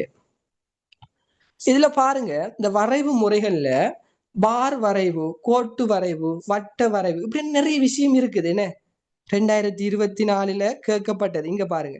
2024 பார் வரைவு கேட்டாங்க. 2022 கோட்டு வரைவு கேட்டது 23லயும் வந்திருக்கு. வட்ட வரைவு 19 கேட்டது 21லயும் வந்திருக்கு. அப்ப என்ன கேட்கப்பட்டது திரும்ப வந்திருக்கு. அப்ப பார் வரைவு ஒரு வருஷம் தான் வந்திருக்கு இந்த முறை எதிர்பார்க்கும். இதுல சாய்ஸ் இல்லை, இதுல எல்லாத்தையும் தான் நாங்க படிக்க போறோம். ஏனண்டா எப்படியும் கேட்கலாம், இதுல நாங்க எல்லாத்தையும் படிக்க போறோம். சரியா, இதுல எல்லாத்தையும் படிக்க போறோம், தெளிவா படிக்க போறோம். இத தெளிவா படிக்க போறோம். இந்த வரைவுகளுக்குள்ள எல்லாம் இருக்கிற விஷயம் எல்லாம் மிக மிக தெளிவாக படிக்க போறோம். எந்த ஒரு குழப்பமும் இல்லை. அந்த கிளாஸ ஏற்கனவே ஒருக்கா செய்திருந்தேன். இப்ப பிள்ளைகள் கடும் கட்டித்தனம். இந்த கிளாஸ ஆல்ரெடி ஒரு இதுல செஞ்சிருந்தேன் நான். பிள்ளைகள் கடும் கட்டித்தனம், எந்த ஒரு சின்ன பிள்ளையும் எடுக்குது இல்லை, அந்த அளவுக்கு பெர்ஃபெக்டா நாங்க சொல்லி கொடுத்தோம். கடைசி அதுல இருக்கிறது பட வரைகலைய நுட்ப முறை. அதுல சமகணிய படம், இடகணிய படம் என்று 2 இருக்குது. ஒரு தடவை சமகணிய படம் வந்தா அடுத்த வருஷம் இடகணிய படத்திலிருந்து கேட்பாங்க. இப்படி மாறி மாறி கேட்பாங்க. சரியா, அப்ப அதுக்கு நாங்க படம் எல்லாம் போட்டு அழகா விளங்கப்படுத்தினது ஒரு கேள்வி கேட்டா புள்ள கடும் வேகமா விடைய சொல்லுது. விளங்குதா? அப்ப நாங்க இன்னைக்கு ஒரு பகுதி தான் விளங்கப்படுத்தி இருக்கேன். அதாவது அந்த தரவு மூலாதாரத்துக்குள்ள இருக்கிற அந்த தரவிட வகைகளை பத்தி தான் நாங்க இன்னைக்கு ஃபுல்லா படிச்சிருக்கோம். அந்த ஒரு தேர்ச்சி மட்டம் கொண்டுதான் படிச்சிருக்கோம். மற்றது எப்படி பிடிஎஃப் இருக்குது, எப்படி படிக்க போறோம்னு சொல்றோம். ரைட், இப்ப எங்கட கிளாஸ பத்தி சொல்லுவோம். மிஸ் இருக்கீங்களா மிஸ்? ஆமாம் சார். ஓகே, கிளாஸ பத்தி சொல்லுவோம். நீங்க சொல்றீங்கன்னா நான் சொல்றேன். அஸ்ஸலாமு ஓகே. அலைக்கும், குட் ஈவினிங். என்னோட பிள்ளைகள் இவ்வளோ நேரம் வந்து இந்த செமினார் செஞ்சதுக்கு சாருக்கு ஃபர்ஸ்ட் ஆஃப் ஆல் தேங்க் பண்ணணும். Thank you sir. நான் நினைக்கிறேன் இன்னைக்கு வந்து ஒரு புதிய ஒரு அறிமுகம், நிறைய பேர் இந்த சாரை புதுசாக பார்த்துருப்பீங்க. ஒரு கிரேட்ஃபுல்லான ஒரு விளக்கத்தோட ஒரு ஒரு பகுதியை நீங்கள் இன்னைக்கு ஒரு பகுதி தான், அது ஃபுல்லாக படிக்கல, ஒரு பகுதியை நீங்கள் கிளியராக படிச்சிருப்பீங்கன்னு நினைக்கிறேன். இன்ஷால்லா இந்த கிளாஸை பற்றி சொல்லணுமென்றால் நான் உங்களுக்கு ஆல்ரெடி எங்களோட குரூப்லையும் சொல்லியிருந்தேன். இன்னும் இருக்கிற இந்த 2 மாத காலத்துக்குள்ள ஜியோகிராஃபியை வினைத்திறனா படிச்சு கொள்ளணுமென்றால் எங்களோட சேர்ந்து நீங்க என்ன செஞ்சு கொள்ளையிலும் இணைஞ்சு கொள்ளையிலும். உங்களுக்கு தெரியும், ஜியோகிராஃபில இருக்கிற எம்சிக்யூ பார்ட் வந்து யாருமே மிச்சம் கவனிக்கிற இல்லை. அந்த எம்சிக்யூ பார்ட், அதே மாதிரி இடவிலக்கப்படம், உலகப்படம், இந்த 3 தொகுதிகளும் சேர்ந்த பேப்பர் கிளாஸஸா வந்து இந்த 2 மாசமும் உங்களுக்கு நடக்க இருக்கி. இது உங்களுக்கு இந்த சார் வந்து செய்வாரு. அதோட டீட்டெயில்ஸ்லாம் நான் குரூப்ல போட்டிருக்கிறேன். தேவையான ஆக்கள் கேட்டு ஜாயின் ஆகி கொள்ளையிலும். அதே மாதிரி எஸ்ஏ பாட்டும் வந்து நாங்க இந்த செயலினூடாகவே நாங்கள் அதுவும் செய்யறதுக்கு வைக்கிறோம். சரிதானே? மற்றபடி பேமெண்ட் பண்ண பிள்ளைகளுக்கு தான் அந்த பிடிஎஃப் இருக்கட்டும் சரி, மற்ற விஷயங்கள் செல்லுவோம். இடைக்கிடைக்கில் இந்த மாதிரியான ஃப்ரீ கிளாஸஸும் போடும். எல்லாருக்கும் ஒரு அறிமுகம் தேவைங்கிறதால இன்னைக்கு இந்த ஃப்ரீ கிளாஸ் போட்டிருக்கிறேன். இன்னைக்கு எப்படி இருந்துச்சு இந்த கிளாஸ்? ஒரு புதிய அறிமுகம், புதிய ஒரு சேரோட படிச்சிருக்கிறீங்க. அந்த ஜேர்னி எப்படி இருந்ததுன்னு கட்டாயம் நீங்க எல்லாரும் ஒரு ஃபீட்பேக்கை சென்ட் பண்ணி வைங்க. எனக்கோ இல்லாட்டி சாருக்கோ உங்களோட ஃபீட்பேக்ஸை வந்து சென்ட் பண்ணி வைங்க. சார், நீங்க ஏதாச்சும் சொல்லணுமா? Okay, thank you. ஜிசாக்கல்லா ஹைர். அதாவது நான் இதுவரைக்கும் கிளாஸ் செய்திருந்தேன் 1.5 மணித்தியாலத்துக்கு கிளாஸ்ல இருந்து கடைசி வரைக்கும் கேட்டுக்கொண்டிருந்தவங்க எல்லாருக்கும் ஜிசாக்கல்லா ஹைர், தேங்க்யூ. என்ன விஷயம்னு சொன்னா, எல்லாரும் பிடிஎஃப் சென்ட் பண்ணுவீங்களா அப்படின்னு சொல்லி கேட்டிருக்கீங்க. பிடிஎஃப் வந்து இது வந்து உங்களுக்கு விளங்கும், இது மற்ற பிடிஎஃப் மாதிரி இல்லை. இது பேமெண்ட் பண்ணி கொண்டவங்களுக்கு மட்டும்தான் அந்த பிடிஎஃப் நாங்க அந்த பேமெண்ட் பண்ணி கொண்டவங்களுக்கு மட்டும்தான் இந்த பிடிஎஃப் வழங்குவோம். முதலாவது விஷயம். அப்ப இது எப்படி நாங்க இந்த கிளாஸ் செய்ய போறோம்னு சொன்னா, இப்ப நீங்க மிஸ் நீங்க என்ன செய்வீங்கன்னு சொன்னா, நீங்க பேமெண்ட் பண்ணணும். அதாவது நீங்க 2000 பேமெண்ட் பண்ணணும். 2000 பேமெண்ட் பண்ணினா உங்களை நாங்க ஒரு குரூப்ல எட் பண்ணுவோம். அந்த குரூப்ல எட் பண்ணுவோம். எட் பண்ணிட்டு உங்களுக்கு செய்முறை புவியியல்ல எம்சிக்யூ பகுதி யூனிட் 1ல இருந்து இந்த கடைசி யூனிட் வரைக்கும் படிப்போம். படிப்பிச்சு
ஓகே ஓகே கவரேஜ் கட் ஆயிட்டு ஓகே.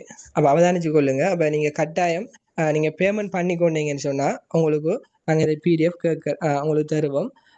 அதே வேற இன்னொரு விஷயம் காட்டிக்கொள்றேன். என்னன்னு சொன்னால், இப்போ நீங்கள் குறிப்பிட்ட காலத்துக்குள்ள நீங்கள் படித்து கொள்ளலாமா சார் என்று கேட்குறீங்க. குறிப்பிட்ட காலத்துக்குள்ள படித்து கொள்ளலாம். நீங்கள் ஒரு 60 நாள் என்கிட்ட ஒரு 50 நாள் இருக்கும்போதே டபிள்யூ எடுத்த புள்ள வந்துச்சு. அந்த புள்ள மாஷா இல்லாண்டி ஏ மார்க்ஸ். சரியா, நாங்க அது எம்சிக்குவ அந்த அளவுக்கு கிளியரா சொல்லி தர மாதிரி மெட்ரிக் மெப்பையும் என்ன செய்வோம்னு சொன்னா, அடிப்படையில அந்த மெட்ரிக் மெப்பை எப்படி பாக்குற, எப்படி எக்ஸாம் ஹாலுக்கு போனா அந்த மெட்ரிக் மெப்பை எப்படி வைக்கிறதுல இருந்து, அதுல தரப்பட்டிருக்க தகவல்ல இருந்து நீங்க எப்படி படிக்கணுங்கிற சகல விஷயமும் சொல்லி தருவோம். மெட்ரிக் மேப்ல ஒரு வித்தியாசமான ஒரு ஒரு பிடிஎஃபாகவும் உங்களுக்கு இருக்கும். சும்மா வேற வேற இடங்கள்ல போய் நீங்க அப்படி படிச்சிருப்பீங்க. அங்க சில விஷயங்களை ஆழமா சொல்லி தருவோம். எப்படி ஒரு கேள்விக்கு விட எழுதுற என்று சொல்லி, இட உயரம், திரிகோண கணித நிலையம் காண்றது, வீதியில தூரம் காண்றது, இதெல்லாமே மிச்சம் பெர்ஃபெக்டா இருக்கும். சரியா, நீங்க எந்த ஒரு பயமும் பயப்பட தேவையில்ல. நீங்க நம்பி வந்தீங்கன்னு சொன்னா அழகா நீட்டா கிளியரா சின்ன பிள்ளைக்கு சொல்ற மாதிரி சொல்லி தருவோம். குறுக்கு வெட்டு முகம் வரையதெல்லாம் அவ்வளவு பெர்ஃபெக்டா நாங்க கிளியரா எல்லாமே சொல்லி தருவோம். அமரா பட வாசிப்புல ஒவ்வொரு விஷயத்தையும் விளங்கப்படுத்துவோம். ரியலான படங்களோட ஒவ்வொரு விஷயத்தையும் விளங்கப்படுத்துவோம். பிடிஎஃப் சும்மா காட்டிக்கொள்றேன், அவ்வளவுதான். அதுல எப்படி இருக்குது, நாங்க என்னத்தை படிப்போம் அதுல என்கிற விஷயத்த ஒவ்வொன்றா ரியலான படங்களோட பார்ப்போம். சரியா, ரியலான படங்களோட வரைஞ்சி நாங்க பார்ப்போம். அப்ப இதெல்லாம் நாங்க குறிப்பிட்ட காலத்துக்குள்ள பார்க்க வேண்டி இருக்குது. என்ன, இந்த விஷயமெல்லாம் குறிப்பிட்ட காலத்துக்குள்ள பார்த்து முடிக்க வேண்டி இருக்குது. அப்ப நீங்க எந்த அளவுக்கு நாங்க எஃபோர்ட் போடுறோமோ அதே அளவுக்கு நீங்களும் எஃபோர்ட் போட்டு படிக்கணும். படிச்சா மட்டும்தான் என்ன செய்யலாம், இதுல ஒரு சக்சஸ் ஆன நல்ல ஒரு மார்க்ஸை உங்களால எடுத்துக்கொள்ள முடியும். சும்மா வெறுமனே காசை கட்டி கொண்டு பிடிஎஃப் வாங்கி கொண்டு வீட்டை இருக்கிறதுல எந்த ஒரு வேலையும் இல்லை. ஓ, 2 மாசத்துக்கும் சேர்த்து என்னதான் 2000 தான். 2 மாசத்துக்கும் சேர்த்து 2000 தான். நீங்க 2000 பேமெண்ட் பண்ணினீங்கன்னு சொன்னா போதும், வேற எந்த ஒரு பேமெண்ட்டும் இல்லை. சரியா, சரி கேட்கணுமா யாரு? சரி யாரு? சரி, நீ கேட்கிறதா இருந்தா அப்படி இல்லாட்டி நம்ம கிளாஸை முடிச்சு கொள்வோம். மிஸ்